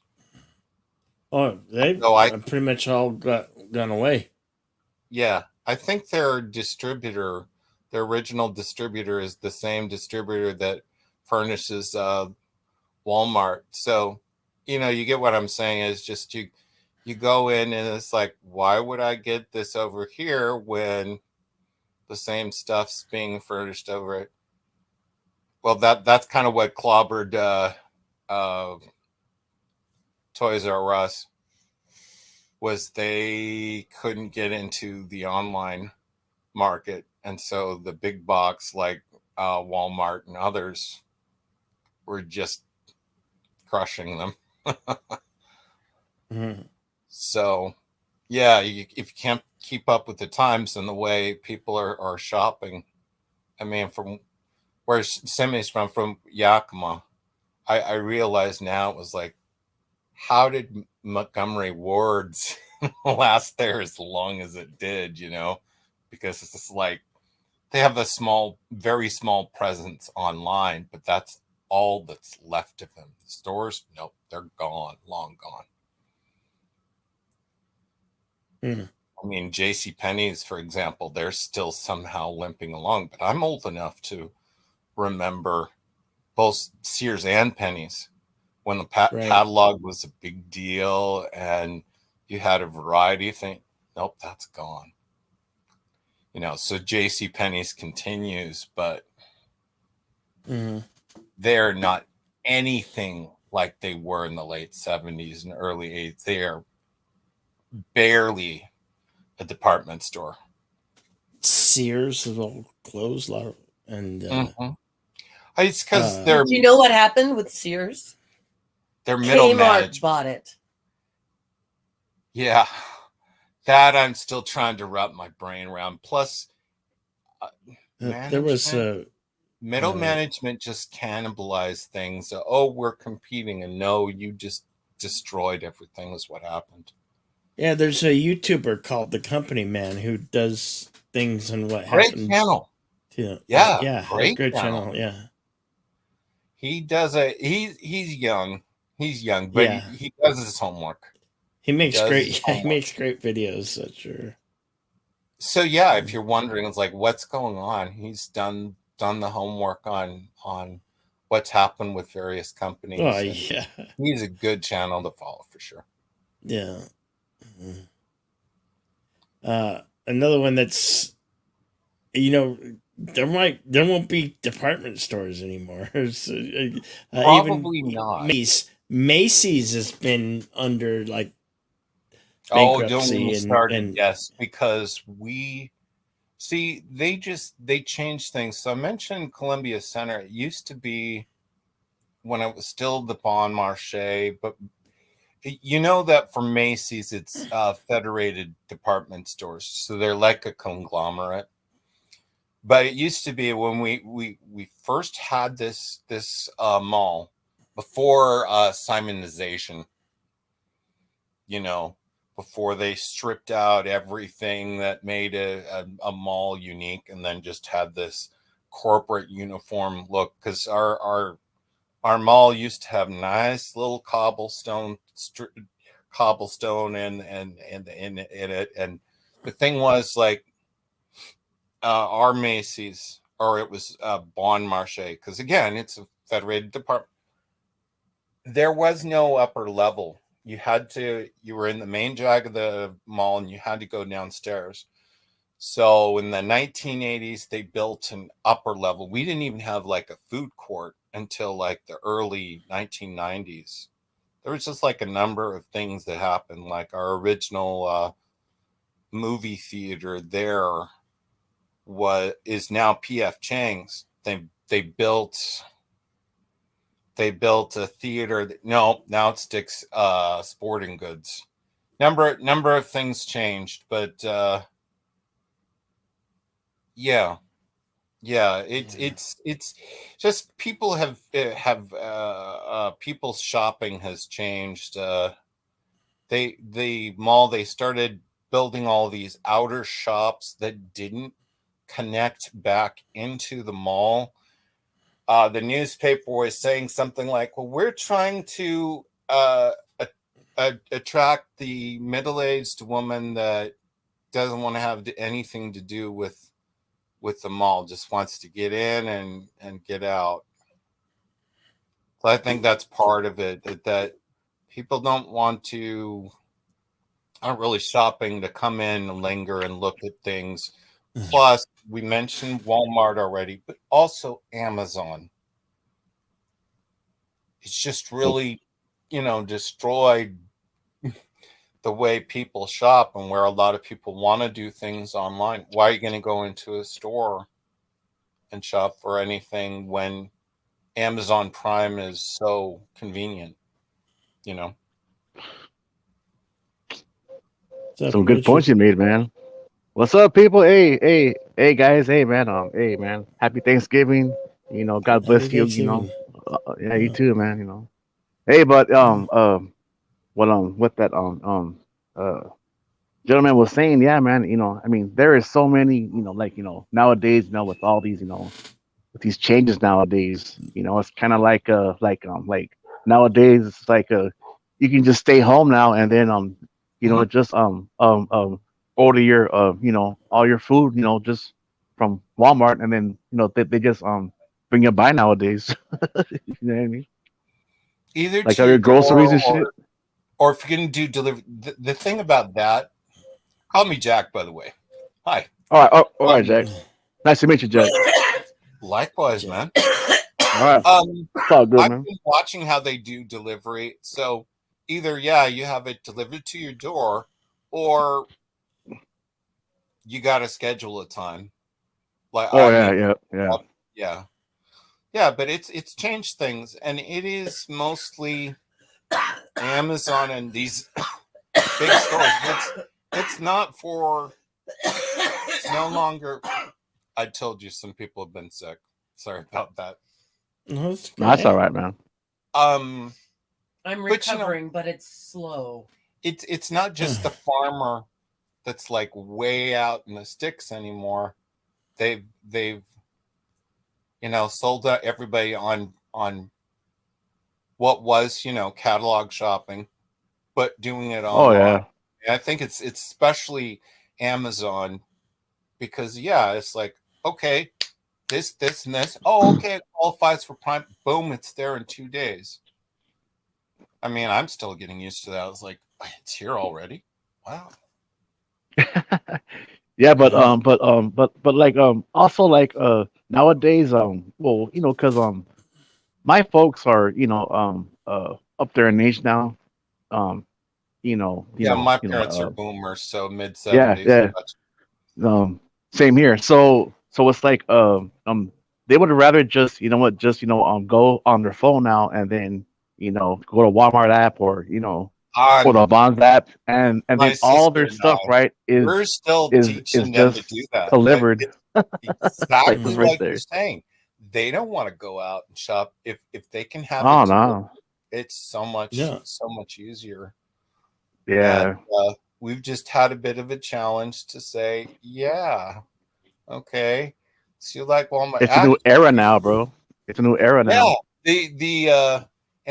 We're trying to tell them is like the Amazon site's a little actually easier to use than the Walmart one, Not to mention, I talk to employees and it's like, okay, be aware where it's coming from. It may not be from us, because like their site, the third party vendors, like Wayfair and stuff like that, then returning things or things like that, it's a little more involved. And I only mention that because I like Walmart well enough, but trying to order things online is just a pain sometimes, whereas Amazon's been breezy for a while now. Yeah. And even though they've been, I could get started about the whole marketplace, because they're trying to do things. They're trying to copy what PayPal's and eBay has been doing for a long time. Yeah, they acquired Whole Oh yeah, Foods. yeah. Whole Foods. That's true, where man. you could just order online and hit. Well, yeah. And that's really how anybody that's in the game now, doesn't matter who, the grocery store, everybody has got some kind of online option. So you can have Yep. just about delivered to your door, or at least go over to the store and pick it up. Yeah. But that also That's means, actually true, like, man. why isn't this on the shelves? Oh, you got to order online. Great. You got to order online now. Yep. Yeah, that's true, man. You know, the newest things in like even the supermarkets, ordinary supermarkets. That's what I'm saying. They'll have less cashiers, and there's all those self checkout lanes, which I can't stand. But Oh man, I Bill, can't you stand know those either, why? bro. I can't At stand least that whole here, fucking thing. because I'm in Washington. That South House, you know why there. there's more checkout lanes? Oh man. Part of it is because it's we've good got if you like just got a few items, but if you got a big car, Exactly, bro. Exactly. Just a few items. Yeah. It's yeah. For Winco Foods, they kind of get upset with you if you got more than 15. Well, the way that they're set up, I've talked to people where it's like, okay, in my town, Walmart's, everybody, nope, here too, are just in the part of the reason why we've got more self-check. Oh, again, I'm in Washington. Minimum wage is among, like, if not the highest of, like, in the nation. Self-checkout lanes are cheaper. Why would you hire somebody at high minimum wage to run a checkout lane when you can just get the customers to do it for free? That's part of the reason why. That's part of the reason why they're, not just checkout lanes, but like you'll see more automation in states that have high minimum wage. I don't remember which video it was on YouTube, but like for the car wash industry, say if minimum wages are low, you can get somebody who give you a nice detailed job. But in places where minimum wage is high, a lot of operators are like, it's not worth it to try to do a hand detailed job. You just might as well go for automation, have a machine do it. Yep. And that's the other thing too that we've been talking about. Walmart, Amazon, and such.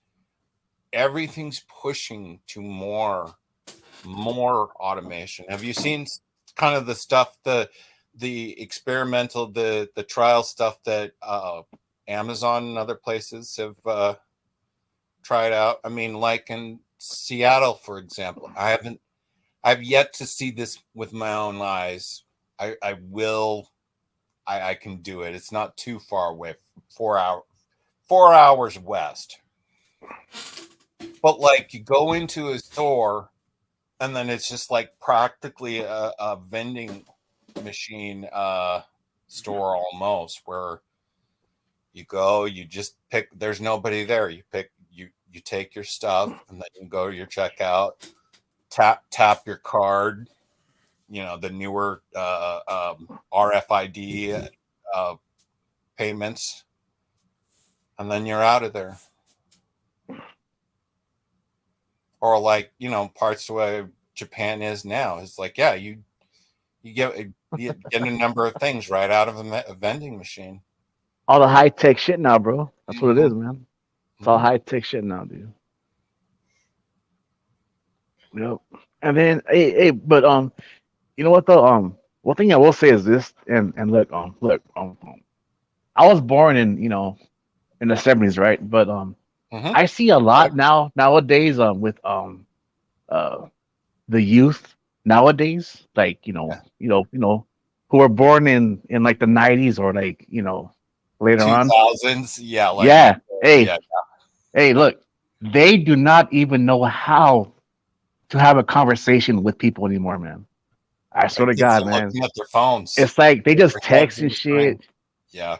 just email and stuff, and then I'm like, what's up with these kids nowadays, man? It's like Because they don't everybody's even know how to even talk to people in public, man. You know what I they mean? text to they text to each other. Oh yeah, yep, Okay, exactly, man. like we started a family Discord for the benefit of my rather hermit 20-year-old. But Really? yeah, Wow. really. How did that work out? Dude, well, it's not bad because we're doing things like, okay, shopping lists go on there, scheduling and planning, things that we would be writing down or putting into a phone anyway. So it's kind of like a central location for all the info and stuff that needs to be remembered for the family anyway. But I do hear All what right. you're saying. It's like, yeah, these kids, if you study anything like body language and nonverbal communication channels like Mandy Bombard's channel, body language and stuff, people have been staring at screens for so long, whether, okay, for our generation, they were worried about it being a TV screen, but phones and computers, people Yep. are not, they're missing intonation, they're missing facial expressions. There's not this give and take. They'll point out like the talk shows of our parents. Oh They yeah. they weren't talking over each other, that where they were waiting, there was a back and forth, they were looking at each other and just kind of noting these little inflections and gestures and stuff. And fast forward to the late night talk show hosts now, it's like they don't know how to do that. There isn't this back and That's forth. true. Yeah, People that is have so true. started losing that. And yes, this extreme that you're talking about, Rich, is that they're not comfortable unless they're communicating through A screen. screen, that black mirror. Hey, hey, Yeah. hey. You know what though? Hey, you know what though? One thing I'll say is this, right? Because like, my time was like, the 1990s, right? And look, I remember, right? You know what? At a bar, right, or a party, right? If um, uh, if we saw, right, this chick, right, at the bar, right, or a party, right, we guys, right, had to walk up to her, right, and just have a conversation with her, right, and then hopefully, right, hopefully we got her number, right. Right. Nowadays, Mm-hmm. it's like, man, I mean, you can just find out, right? I mean, Yeah, what's your Snapchat? what yeah, her Facebook, her fucking her Instagram and shit, and it's like you see, right, everything about her. But look, back then it You was had like, to find out. hey man, you had to have game, bro. You know what Mhm. I mean? I would Like argue you still do, but yes, so much of it comes down to, okay, what's your it's all presence? changed up now, though, man. Mhm. That's how it was, though. Back in the days, man. Oh, I do. I Yeah. remember. See, born 1974 here. Now, the Oh, thing that 74. All I'm right. grateful for, yeah, I'm Yep. 48. I've been married for 24 years, and just okay, 24. when my Wow, wow, wife wow. and I got That's awesome, married, bro. yeah. Um, Congratulations, man. Thank you. Yeah, so it'll be this December. But yeah, just like you're saying, um, So when we were first married, 98, That was a great online year. dating was just beginning. Was just beginning. Not everybody had phones yet, so it didn't take off the way that it has. It was And plus the web was just starting out. was out there too, though. You know, the web was out there. You know, with all the with the chat Yeah. rooms and shit. Remember that? Oh yeah, Remember that? right. But I'm Oh saying yeah. I noticed that. Okay, so I wasn't really actively. I was just kind of keeping tabs on what some friends were doing, and seemed kind of weird to me. But we all remember the personal ads and stuff like that. It's always been a thing, and Unlike America, you got mail. but yeah, Oh yeah, I remember that. All the CDs I they're remember that. giving them, all the Oh yeah, magazines and yeah, cereals. yep, once everybody yeah. had a phone, everyone their dog had a phone. MSN Messenger, Yes. ICQ chat, ICQ chat. Remember that one? Yes, I do. ICQ. That was old school, bro. Mm-hmm. Local space, yeah, AirG. so we saw how people started moving huge portions of their lives On social media. Yeah. Yeah. So, anybody that said like within the fandom and so, oh, you need to help me get on the online dating site, like, whoa, Brian, no, baby, no, you want to stay away from that, because basically online, hey, you're not going to find a long-term relationship. You're just not. People are looking to hook up, even if it's even worse, especially if they are married, looking for too much side action.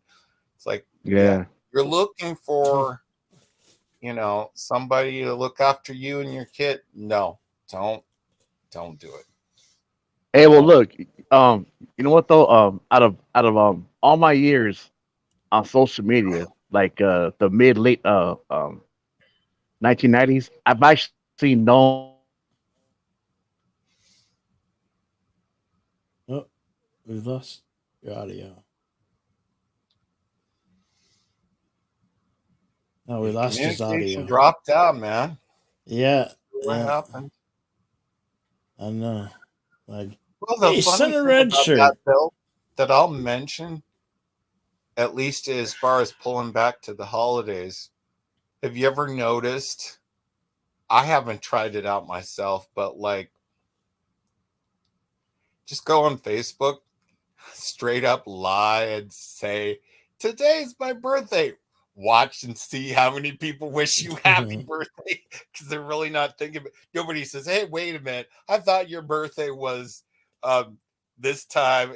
Actually, Facebook lets you know when lets people know when your birthday is. Yes, but if you just changed it, if you went ahead and decided to just change the date in your if you profile, went into your profile and changed your birthday, oh, that's yeah, that's evil. No, but just watch how many people, even people. And when I say evil, I don't mean, oh my God, world-ending evil. I mean, like, oh wow, kind of bad. But just watch. I want $1 million. They know you face to face. Watch to see if they don't say, "Oh yeah, happy birthday." They don't even check to see if it's actually your birthday, or say, "Hey, wait a minute, I thought your birthday." They will just say happy birthday. They don't even think about it. Yeah. You could change all kinds of details, and then just watch how many people just say, "Oh yeah, happy birthday, happy anniversary," whatever. They don't actually go back and check their own records to say, "Hey, this doesn't line up. What are you putting on? It's not your birthday." No, I haven't tried it myself because I don't use Facebook anymore, and there are reasons. Family I don't want to deal with, but I have heard of that. People have just change it, and then they're in disbelief when they just get people, "Oh, happy birthday."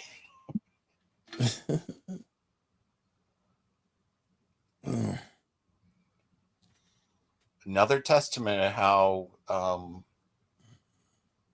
the internet has rather changed people's lives. It's like, oh, but we're connected. But how well do you know certain people anymore? You're actually farther apart because they are relying on these online things to let them know, and it might not even be right. Yeah. Fake news isn't just necessarily for the media companies. You know, you've heard the stories that people could just lie through their teeth about how their life is actually going. I mean, I don't know. You believe it or not, I tell people to look. You meet me. So I've met people online and then gone on to meet them in person. So, well, you see for yourself. You know, I'm mildly autistic. I don't really lie or anything. Like what you see is what you get. But you've heard stories that people will just try to curate and just fake their lives online for, you know, for clout. Mm-hmm. We were telling Julia and I, Sammy and I were telling it. We've seen that now. Again, we're in an emerging city that's a bit remote, so it's still kind of small town. But yeah, we go to the Mm-hmm. gym. Like, okay, this lady is like, she's got fake boobs for. They're just out there. She's not actually there to be in the pool or even the. She's not getting wet, is she? Oh, there we go. There's the phone, and she's taking pictures. You know, they get into just, oh, look at me, and then if anybody looks too long, then they're shaming them on Instagram. You know, they're you know what I'm saying, Bill? They just Yeah. Yeah. get this thing going online of this is my life, and it's fake. It's fake. Mm-hmm. Oh, At the so same many. time, though, there's the I'll ask various businesses such. You got information like, oh, we got a Facebook page. Oh, great. You don't have a website? No, we got a Facebook. We can't afford a website. We got a Facebook page. Everybody just relies. Later, gorillas. Happy Thanksgiving, my friend. You have a happy Thanksgiving. But this is kind of surreal for us, where we're very much grown up in a small town, and then we see this, you know, little hints of this big city weirdness. You just go and it's like, let's go. Oh, some silly women are making duck face selfies for. It's just weird to us, you know. Today, is your tenors gas or stomach elevators? What result had the hard work probably coming from? Oh, Dude, it's too early for that, man. We're kind of, you know, I'm not full West Coast. I'm an inland West here. Yeah, Arizona and let's see. So, Bill, it's only like 7 in the morning, right? yeah. We haven't Well, it's shouted it's down eight. yet. No, no, it's 8 right now. Oh, that's right, because daylight savings is We don't change our ended for clocks us. here. That's right, you don't. Yeah. Mm-hmm. No clock changing. There's Richard. Welcome back, Rich. Nobody's really started chowing down, so nobody's going to be sleepy until. Yeah, I'm back now, guys. Sorry about that. Welcome back. No, no worries. Uh, That happens. all right. So what's the the next conversation on here, or next topic, or it's just random, or what? Does it matter? I think we're all Doesn't all matter. about Yeah, random. it's just anything. Whatever goes down, huh? It's all good, Yep. man. All right, you guys. I just wanted, to tap in for a bit, and say what's up, to I'm glad you Jedi did, Bill, man. and everybody else, man. Yeah. You'll have a great Thanksgiving, man, and and drink some cold beers or some booze or some weed or just smoke some bud Yeah. or the best part, bro, Responsibly, bonfires, folks. homie. Responsibly. Yeah. Bonfires with you know what? Metal jams, bro. Some heavy metal jams. There Yeah. you go. All right, you guys. Hey, well, y'all take care, man, and have a great, have a great time, man, with your families, man. All right. Absolutely. All right, man. Do Y'all take care. Yeah. All right, Yeah. man. God bless you guys, bro. Peace, bro. Later. God bless you too. Yay, yay. Right on. Thank you, Rich. That was great. Glad you would come back. Families, huh? I'm lucky. It's probably just gonna be wife and kids. If there's more than that, I did It tell just my have kids. I said, be like prepared traditional. if oh no, we've had to create some of our own traditions, family drama and crap like that. I did tell my kids, at least my 20-year-old, I said, be prepared if grandma and grandpa suddenly decide, oh, you need to come over for this, that, and the other. Again, like Rich is saying, they are older. Basically, Mhm. I have a younger sister that she lives in an unincorporated town, just like Mhm.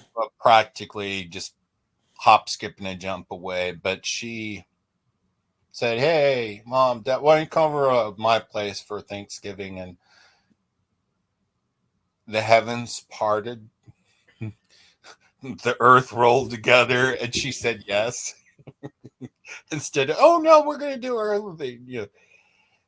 She's got Parkinson's though. My dad's got Alzheimer's, so it was like way past time for her to say, "Oh yeah, sure, we would be glad to have somebody else do the preparation and stuff." Kind of those situations when she told me, I was like, "Good, that's good. So you're not knocking yourself out trying to do something for just you and dad." But we'll see. I said, Yeah. if family in town wants to just get together for just like pie or something like that, that's cool. It just kind of depends. Mhm.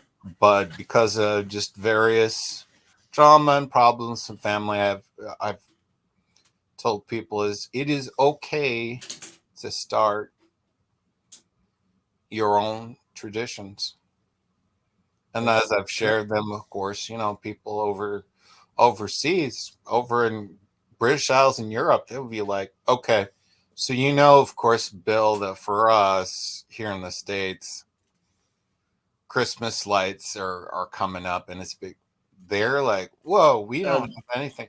We have Some people start decorating oh for yeah. Christmas today. Mm-hmm. Oh no, I've seen places they've already got stuff up now. I mean, they started like more like the start of this month. There is a neighborhood near to us. They put up, it's called Christmas Carol Lane because the people, when I came here to this particular city in '84, it was a thing then. It almost went away, but a number of people in the neighborhood said, no, this is a pretty cool tradition. We'd like to continue it on. But basically, they make up these displays, not just your typical lights and inflatables, etc., and stuff. Where the deal. It's spilled over into Halloween, and it'll also be a thing for Easter and more. If the companies have any say in it, but they put up these little displays, signs that have they put it, painted sheet music of various Christmas carols. So sometime probably between this weekend and the start of next month, they'll start putting it up. I've drove around and taken photos and shared with the internet, because this is something we have going that's pretty cool. It's not just random various Christmas lights and stuff. They have a theme. So there'll be somebody that's got the Jingle Bells, the Silent Night,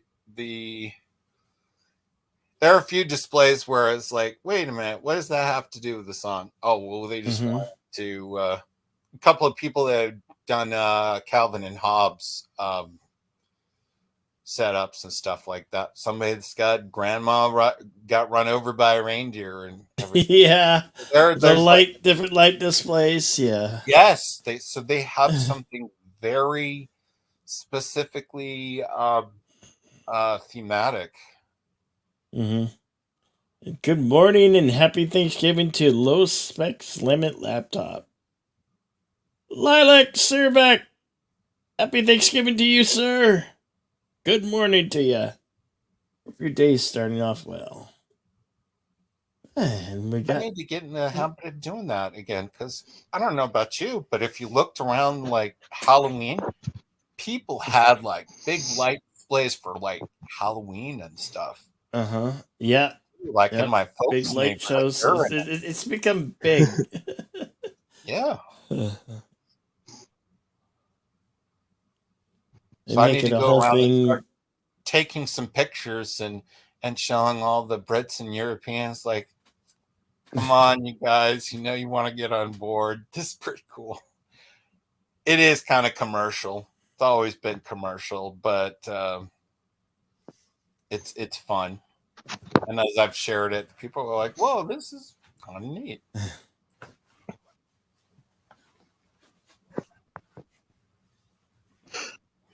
Hello. Hey. Howdy. Hey. Howdy, Hunter. What you doing? What's up, Nick? Just woke up, basically. Well, good morning to you. Well, Good let's basically go back to Thanksgiving. bed, and then you come here. I'm the replacement, I guess. I'm kidding. Yeah, I'm in bed, so every so often my missus chimes in. But we were just talking about displays and such. They're starting to be put up. But I was telling Bill, I'm sure he could be going around his neighborhood and seeing it like, okay, they're taking down the Halloween ones and putting up the Christmas ones, because the lights aren't just Christmas anymore. People are doing elaborate light setups for Halloween as well. Yeah. Some of my stores and stuff, I saw Christmas lights out at Halloween, like the week before Halloween. There was stuff up for Christmas. So yeah, people are very into it. So and I get it. Not just for Christmas alone. Yes, of course, the retailers are pushing Christmas stuff around You okay? time. My gosh, that sounds. She's just got that problem of phlegmy. It sounds really gross and stuff, but she'll. Let me just put later, Richard. It was worse for a little while. No, but I think I'm on the recovering side now. I'm saying, Bounty, there are like lights and such specifically dedicated to Halloween themes. So instead of your reds and greens, you'll see your oranges and purples. You'll see it for witches and bats and stuff like that. So, and Bill, you know what I'm talking about So my kid and I will say, like, wow, the light fairy barfed on that lawn. Mm-hmm. You know, where there's just this sprawl of lights and dazzling, just all. Oh, and these aren't like big houses. They're not like, I can tell you where the McMansions are, but because the Oh cost yeah. of living is low, so people from West Texas and various parts of California come up here to build their McMansions cheaper. But no, they'll be just like, you know, fairly mid-sized houses where there's just like lights everywhere, and it's not just for Christmas. They'll have them for Halloween as well. It's not a bad thing, you know, when Mhm. kids are trick-or-treating. It's like, okay, that house is definitely visible, and there are probably some people at home handing out. I'm sorry I didn't ask that when Rich was here, but you know, when we were kids, Bill, you know, it was like treats stopped Thank like you, almost around Tuckerverse. 8 or 9, where when we were little kids, it was like, no, you're hitting everybody's house until like almost Mhm. midnight.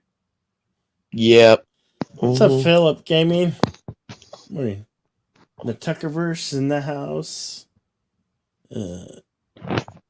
Top of the morning to you. Oh, yes. I always think of that scene, the Adam 2, where little Christina Ricci run amok at that camp. Yeah, I guess I didn't say it, but happy Thanksgiving, everybody. By Thanksgiving. Unless you're in Canada or anywhere other than the United States. Yeah. Well, we Mhm. Canadians can say, "Oh, we already did our Thanksgiving." Like, I know. Stop bragging. Doesn't matter. Those early bat. If you know people that are over on either side of the border, it's like, okay, twice as much Thanksgiving, Mhm. longer fireworks displays. Because you could time that, like for 4th of July, like, okay, go over and have a fireworks for Canada Day, come back, fireworks for U.S. Independence Day. Did you And then know you just time these things. on YouTube there is a pyromaniacs community. There's people who Oh, wow. do nothing but pyrotechnics videos. Yep. Just blowing up fireworks and lighting them off, and putting on these great home shows and everything. It's awesome. As long as they're safe. There are, you know, most of our cities have outright banned fireworks or severely restricted them. But like, so the places that are going out to the Yakima Nation reservation, when there's less restriction, we're like, oh, okay, fire department's busy. Mm-hmm. I remember we went up to the res one year, and we were just like, whoa, okay, there's a fire not that far Mhm. from us that they're going to have a fun time putting out. I remember coming out of I don't even know if it's an Albertsons anymore in Toppenish. And we were just like, everybody whipping out their phones, taking pictures of it. Because somebody, like, it was like either one of those paper lanterns or something, just Yeah, touched down in the field luminaries. and lit everything We up. call them luminaries. Oh, yeah, luminaries are. I thought were a little bit different. These were ones that would would float through the sky, whereas the ones now for this time of the year, no, they'll have them in the candles in the paper bags weighted down with sand just to light up the. No, these were, maybe it's the same thing. Tell me, Bill, but they were like these little paper I guess you could call them hot air. I don't know what they were calling them. But yeah, so for my area, fireworks, the cities just clamped down because I guess fire departments were tired of putting out brush fires and stuff. Have either banned or severe. But what I was going to say was up and coming West Richland that wants to be like the Quad in the Tri-Cities.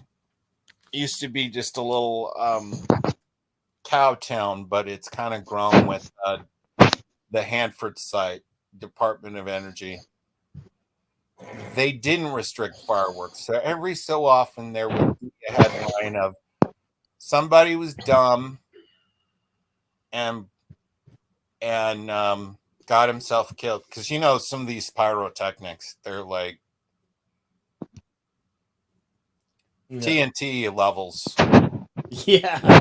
If you're not careful, you're gonna you can die. get a quarter stick of dynamite. It's a That firework exactly. and boom. Quarter stick of dynamite or more. Yeah. They get these. They get too close to like a dud mortar round firework. Oh, you can get it to like clear out like tree stumps and whatnot. Mm-hmm. Yeah. So these things are cool, but as long as you're safe. But I keep hearing of that in places where it's not restricted, like somebody died, or the times I'm driving home is like, well, you can see the fire from here, from the road, because it got that out of control. Mm-hmm. I'm in a part of town where technically things are illegal, but we're like close to county land. So in practice, if things don't get out of control and you clean your stuff up, the police department kind of doesn't care. Is it Chief LDG today? You're wearing that Indian headdress. Chief LGG. I can't tell. I thought he had French fries on his head or something like that. No, it's an Indian headdress. Isn't that going to be a little offensive, LDG? Oh no, Skeletor, you're back. What? Yes. Ooh, what? The power of Castle Grayskull will rule the world. Blue underwear doesn't go with orange fur.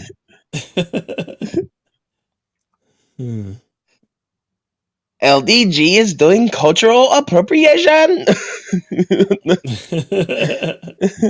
Nah. Right on, Skeletor. Everyone knows blue underwear doesn't go with orange fur. I am not nice. Nah. I am not. You know what's funny about that? There's a video out there of Alan Oppenheimer saying, "It's like, have you ever done the real voice in real life?" He said, "Well, he was in a cab. It's like, I forget what he said, it was Argentina, and so the guy asked what he did, and he mentioned, and I was like, I don't know, no, I don't know anything about that." But he just all of a sudden he went, and the guy just pulled over to the side. Recognized that.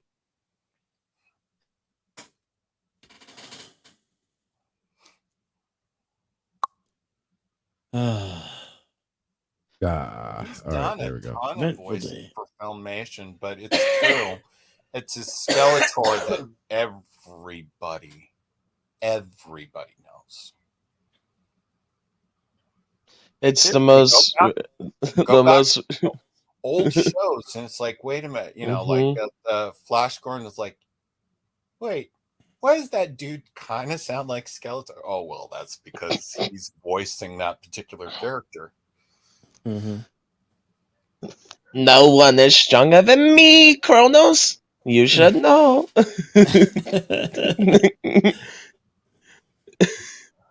Oh, if you watch too much of this, when my kids were younger, it's terrible. you over and over and over, you start picking up the voice actors. There was a time just a kids anime came on, and I was like, wait a minute, that voice, that's the voice of Arthur. Okay, kids, PBS, Arthur the Art. Oh yeah, yeah, yeah. The books really came out when I was a kid, Mm-hmm. but you hear these various animated shows over and over and over and over and over again, and you start Mm-hmm. recognizing the voice actors. I was like, wait a minute, isn't that? Look it up on IMDb or something like that. Like, that is them.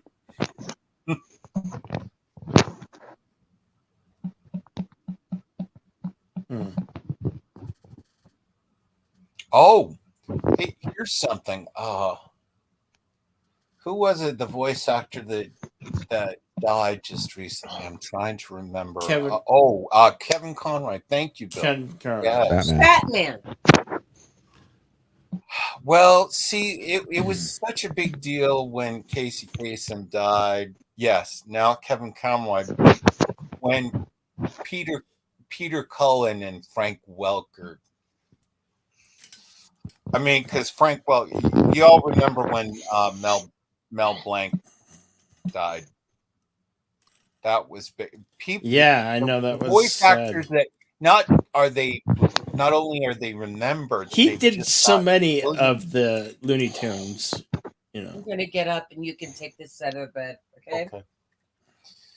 But yeah, somebody like Frank You're gonna need Welker, to push things in, or though, even because Peter Cullen. the mattress is falling off the side of the bed again. Peter Cullen has actually done more. Well, here's an interesting one. You look at the show Robotics, much like all the 80s cartoons, always tied to a toy line. But Peter Cullen was the voice of the villain in that series, whereas Frank Welker was the hero. Total reversal. But when those guys go, I think more in the fandom will be shook up, because Frank Welker, for example, is our generation's Mel Blanc. Because you just look up like Frank Welker's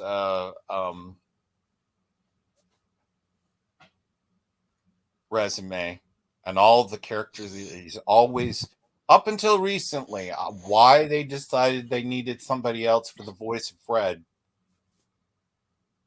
Because for the longest time, it's like he's always been Fred for Scooby-Doo. Always. Up until very recently, they decided to cast somebody else.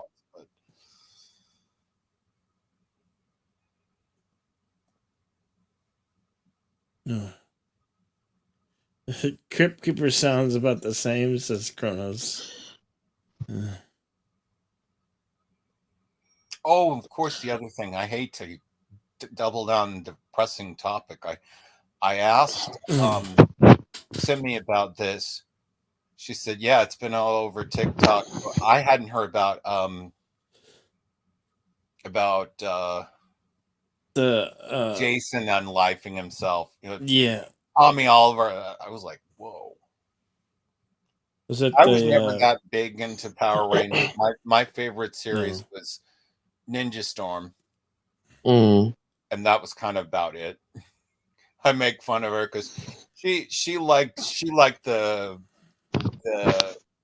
movie, the Power Rangers movie, and I was like, we watched it together, and it's like, well, it is a kids movie. It's kind of cheesy, but they all are.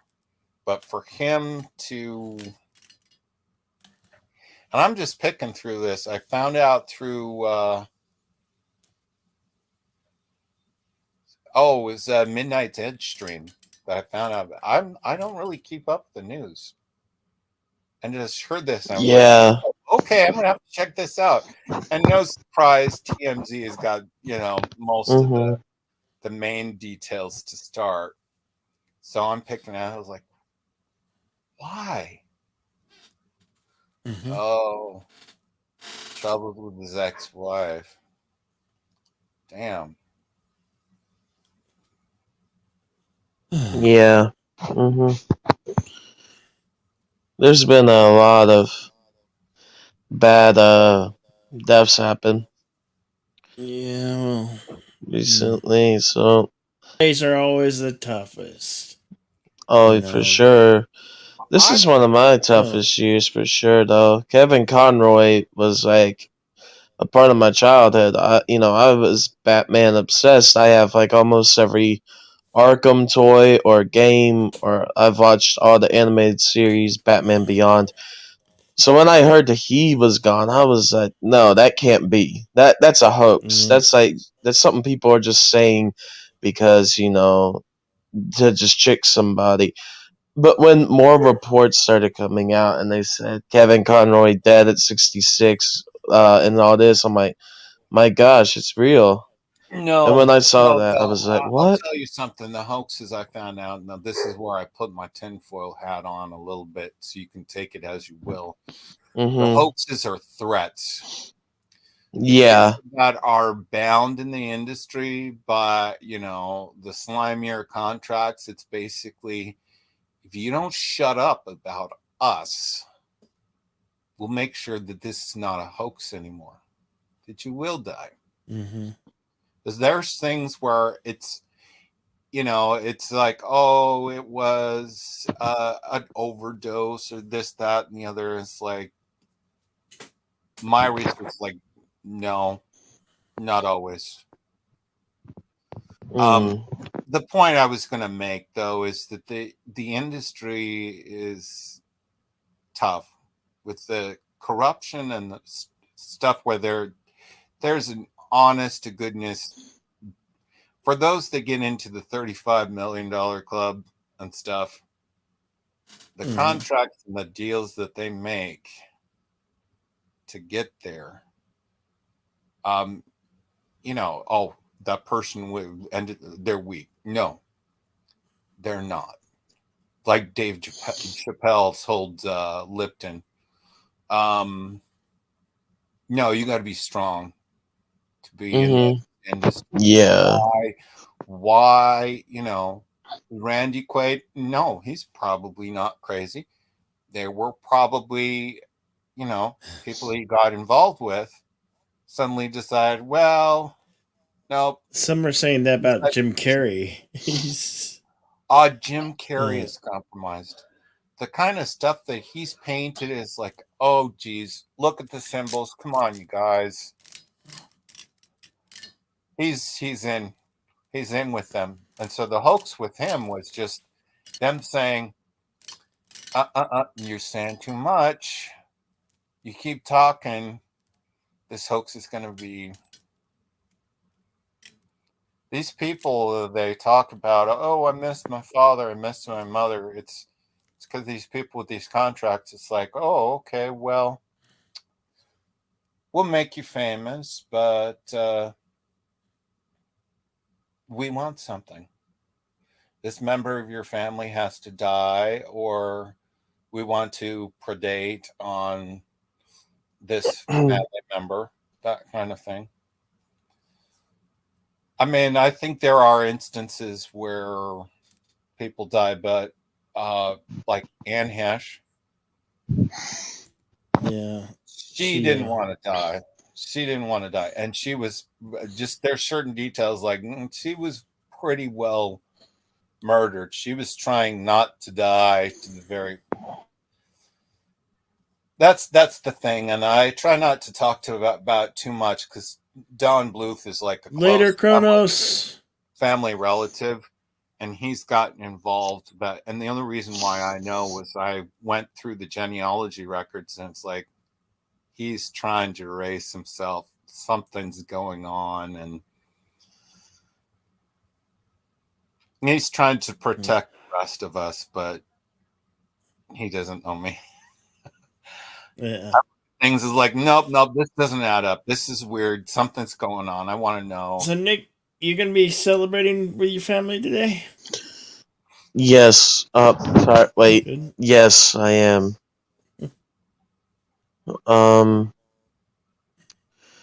Yeah. Just going over this evening to my aunt's.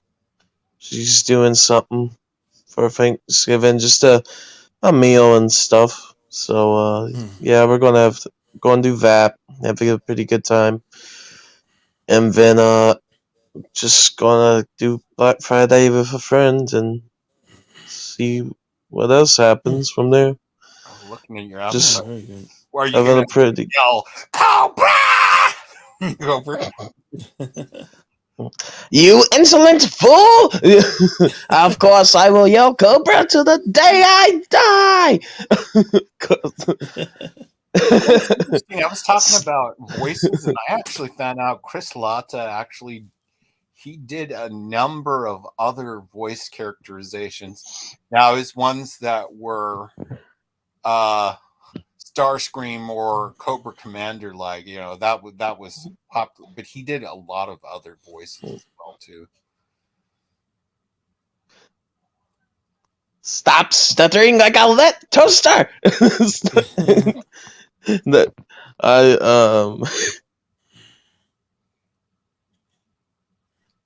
love.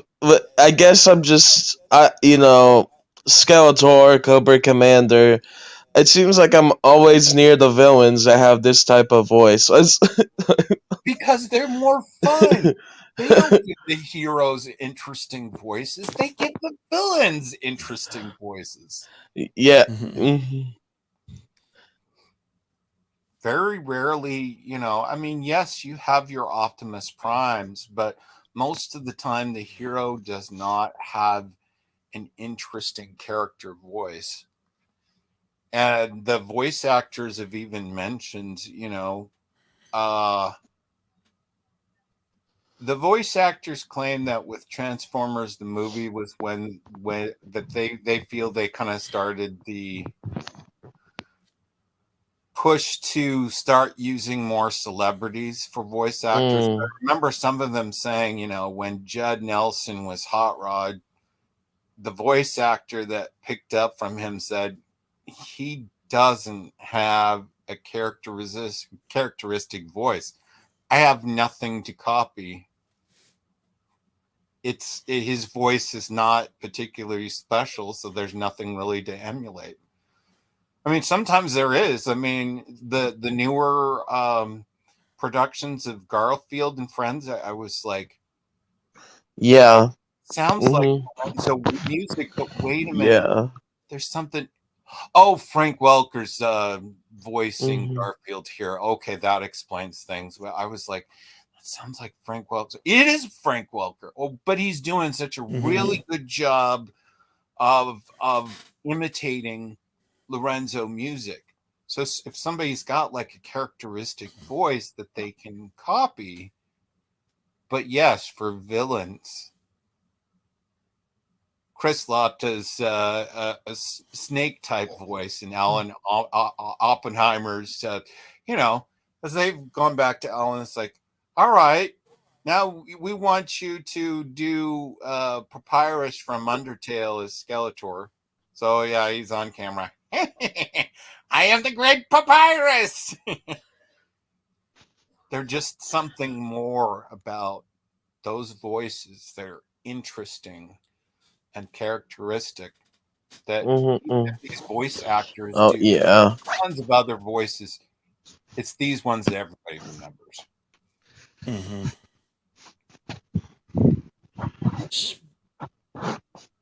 Especially that. And it was such a big thing for the 80s. I mean, okay, you mentioned Batman the animated series. Now I already said, 74. I was born in 74, so I'm old enough to remember the disco era. But yes, something like Batman the animated series was special because look, my early childhood was Super Friends, okay? And yeah, it was all right, but it was just not the same. And that particular series, they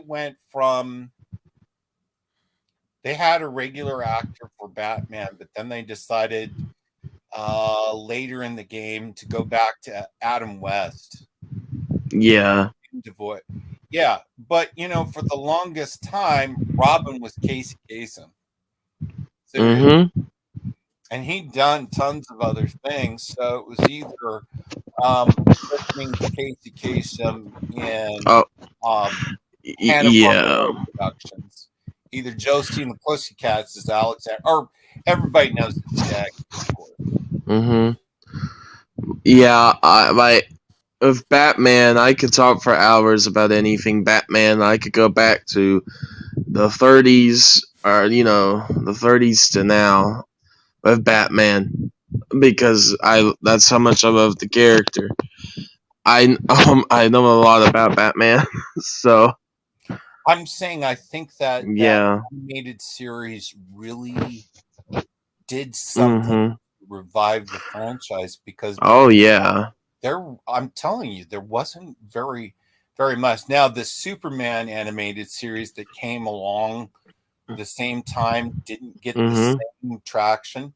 I mean, you know what I'm saying? Until they started with Justice League, then people started paying more attention. But when Batman the animated series come out, well, the thing was Harlequin wasn't even a character until the series, and did so fantastically well that the comic book authors, we got to pull her over into the comic books because she's a character that the fans are really paying attention to. Yeah, and now Harley Quinn's become one of the biggest characters for DC in general. So yes, I mean, so it really goes to show that the animated series has inspired. I mean, the animated series has inspired so much more than just characters in the show. It's inspired the Arkham games. Yes, especially the Arkham games. But I'm telling you, just before your childhood, really, and Bill knows exactly what I'm talking about. Animated series are still driven by toy sales, but we're of a generation that, and I don't need to talk about certain late 1970s shows because they're just bad. Don't get me started on Hanna-Barbera's Godzilla. It's just bad. But so much of our childhood cartoons were glorified commercials, and even there the animation wasn't good. The intros would be just gorgeous, into the show, and then it was like, okay, cheap East Asian animation. The animation's not that good. So not just the animated series, something like DuckTales, something like that comes out, and then it's like, whoa, this. I told you, Don Bluth's like one of my relatives, so I have, he talked about this lots after he left Disney, because look, before The Little Mermaid, Disney animation was not great. So I'm saying these kinds of shows where or a TV show where you see that kind of quality, we sat up and they're like, wait a minute, this is, and especially after it's gone. I mean, like the second DuckTales series. Oh, yeah, it's not bad, but it's not that good either. You see animation like this come up on television, it's like, this does not happen very often. This is good. This, because so much of our Bounty, let me put it this way. There was a freaking cartoon for Rubik's Cube, okay? Oh, I know this. It was I- bad. It was bad. Yep. There were just some people that were for it. Just go back to the past and pull something. I'll probably know it. Fair enough. Fair uh, enough. But for us, where we remember things prime time, you know, yes, for everything that was decent, like the Dungeons and Dragons cartoon, there was other stuff that was just like bad, bad, Yeah. bad. Oh well, we didn't care so much at the time, but I go No. back and look at these series and it's like, oh, I forgot how bad it was. Or the show wasn't that bad, but the animation is just, it is cheap. It is not that good. So again, series Batman the animated series and others, DuckTales, it was like something happened that the animation quality is better. I took notice when that when the animated series first came out, I was like, this is good. I'm gonna watch. There was things that I watched where it's like, dude, you're a grown adult. I don't care. This is pretty good. I want to see what happens. For all the talk that came out of the newer Master of the Universe series, I paid Yeah. that because of like they've put some effort into this. I want to keep Yeah. watching. This is good. Now there were They things did. I didn't Mhm. animation choices that I didn't like. You know, He-Man's transformation. Like, oh come on, you guys! The filmation was iconic, even though they were cutting the filmation animation process was all about cutting corners. I mean, they used stock footage. Mhm. But I could go into the whole thing.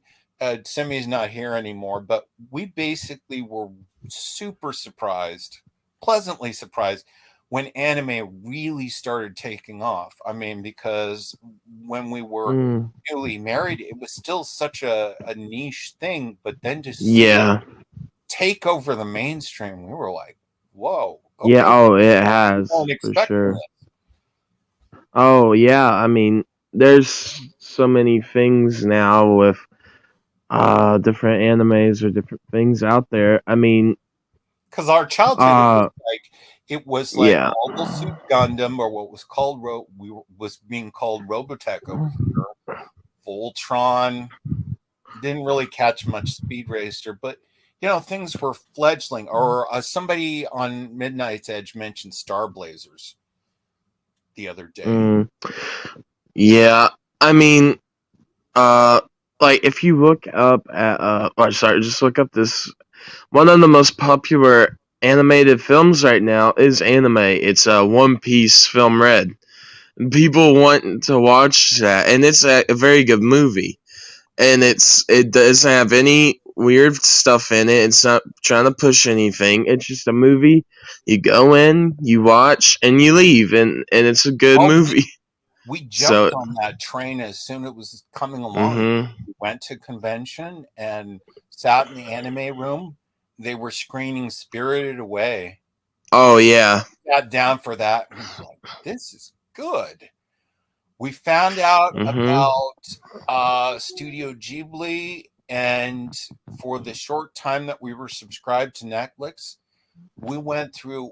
Actually, we found out about one of his earlier films, called Panda, that was just basically for kids. The one of the pandas on loan from China was like a huge thing in the late 70s. But we went on through as many Studio Ghibli films as we could. My Neighbor Totoro, and it was like, yeah, no, we get it. It's like they're just telling a really good story. Good stories. Yeah. And That's good. there's I mean, this goes to show the power of anime.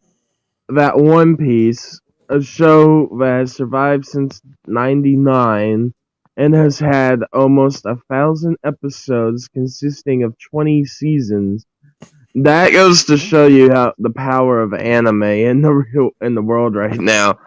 That it's still going to this day. The Oh, yeah, power of no, anime compels you.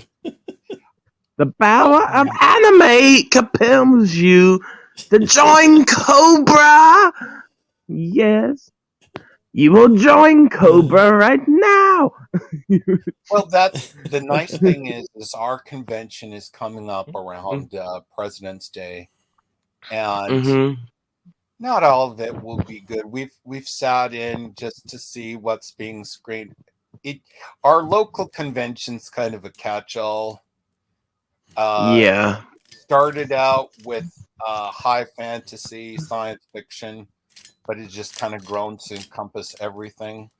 So we could spend Yeah. a certain amount of time in one room just watching anime films, but then go over more to the dealer's table, go play some D&D, then go over to another room and participate in all the in the cosplay show. But yeah, no, you get it. I mean, for us, it was just like I said, it was a niche thing, and then of course it expanded through 80s toys.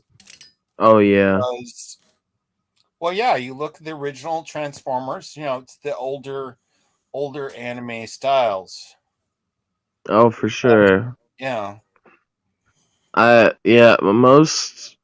I it went mean, from the background to basically them illustrating all of our favorite toys growing up to where hmm they're doing their own series. I mean, yeah. I mean, there's something that became a household name that was anime around the late 80s, like 90s, mainly, well, and the other I mean thing about that was Pokemon, and it's still around today.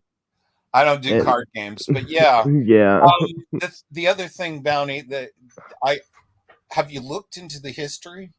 Some of it is just hmm basically where they've spun around and served our culture right back to us. Yeah. Anime style has been influenced by Warner Brothers and Disney. They admired Western animation. They've been doing their own animation. I mean, Japan at least, anyway. For Yeah, you 40 can years, see. since the post-war era. I mean, not hmm just Astro Boy. There was other stuff, Oh yeah. but they Yeah, admired you can tell. Western You animation so much they wanted to emulate that style, but of course they put their own interpretation on it.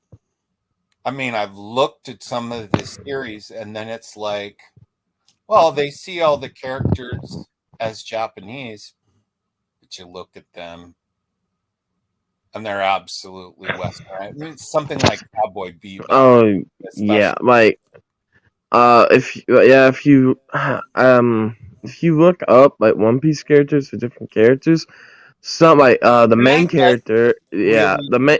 really like One Piece. You really do. I'm just It's a love good that. show. It's a good show, but I'm just to make a point of like they all think they're Japanese. The main character is supposed to be like Brazilian. Luffy. That's Oh supposed no, I about. get it, but I'm saying in a number of Yeah. series where they look Oh, I very get it. Western, and then Yeah. you're like, no, no, they're not. Okay. Yeah. I get it. I'm more in. Yeah, I like other animes too, but it's just like sometimes you gotta bring up the big three because it's like, oh, people know Dragon Ball, Naruto, One Piece, and you can just say those and be like, oh yeah, I get it. Yeah. Oh, Other right. time, For the or mainstream, you got to mention something that people know. I yeah, for will tell sure. you for the people that are older, you kind of have to mention a little bit more about where they come from. You either need to hmm reference more of these 80s shows to get people used to, Oh yeah. yeah, just the style or something like that, or you mention a series that is older. Again, you know, they renamed certain shows. So, like, nobody says Robotech anymore. Everyone knows now that's the Mobile Gundam franchise. Mm-hmm. They renamed a lot of shows for US audiences. Or here's Oh another yeah. thing that gamers my age will remember is like something like The Last Unicorn, Oh or yeah. Yeah. the they did a faithful interpretation of Hans Christian Andersen's The Little Mermaid. I saw that years before the Mm-hmm. I just thought, man, this story's freaking depressing. It's like, look, she dies, she turns into sea foam, and of course, since it's an anime style, that poor little dolphin calling after her, Marina, Marina, because her name wasn't Ariel, it was Marina. But you look at a film like that, and people will recognize it's like, okay, you recognize that's anime style. You have to go to some other things for people my age or my parents' age to say, well, okay, this is where the style started. And hey, newsflash, mom, I know that. You know, I mean, Mhm. I'm in a family of artists. I mentioned Don Bluth already, but it's Yeah. like, no, my wife and my kids, they've got more graphic art drawing skills than I do. But I've paid attention where people would emulate comic books or other stuff. No, I'm telling you, kids are all drawing manga style. Every single one is influenced in some way. I'm just Mm-hmm. telling you, an older dude is like, I've never seen anything like where it's just taken over everything. The fandom menace has a right to say, well, okay, where comic books are spilling over from woke. Now, my longtime dungeon master, who is a comic books collector, give me bullshit like, oh, well, this is what the audiences want. No, they don't, dude. No, they No. no. I mean, yes, there are comic book things people want or want to see translated into live action or something, right? A story, of course. But I'm gonna like I agree. People are more interested in anime and manga than ever right now.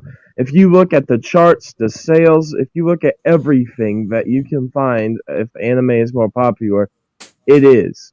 It Absolutely no sells question. more. It does more for the audience. People enjoy it.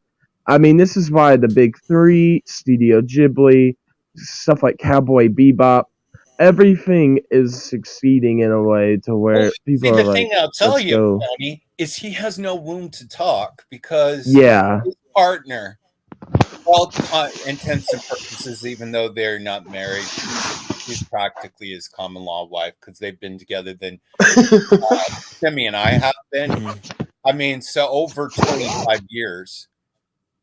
She is absolutely an anime manga fangirl.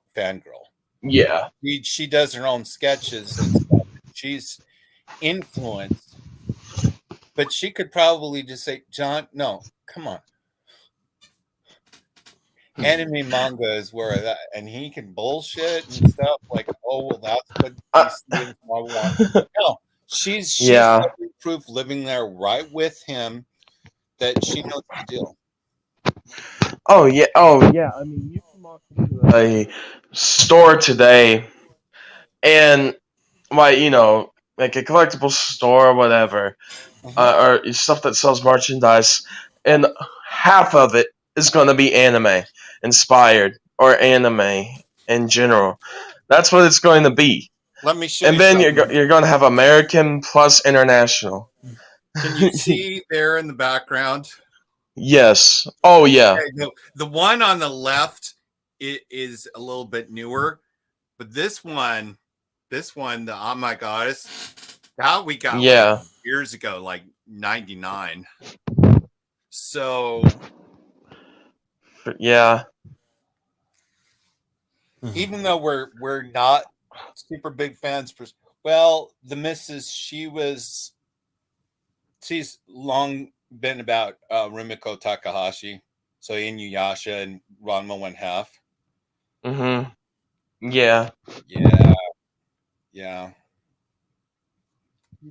Well, we're at 3 hours, folks. I think it's time to start. Yeah, it's time to call it. I think Yeah. I need to. Thank you. I've said it before to try to be a responsible adult. I don't do too bad, but It's time to start cooking. It's time to start wrapping up my cobras. Or maybe it's time to start that's feasting. the other thing, Bill, is where I'm not doing a turkey. I don't have to. Yeah, for anybody cooking a turkey, right? You need to start right about now. I remember. Yeah. The turkey, but just a pork tenderloin. No, I can wait a little while. Yeah. All right. Well, I want to give one more friendly advice from Skeletor before we go. I am not nice and do not have a pleasant day. I will see you later, Gray Skullers. Peace out. Bye. Christmas special. That is gold. Thanks, man. Thanks, Bill. You are welcome. All right. Bye, everybody. Thank you, everybody. You have a great Thanksgiving. We'll be seeing you. Happy Thanksgiving, everybody. Have a great day. Later, folks.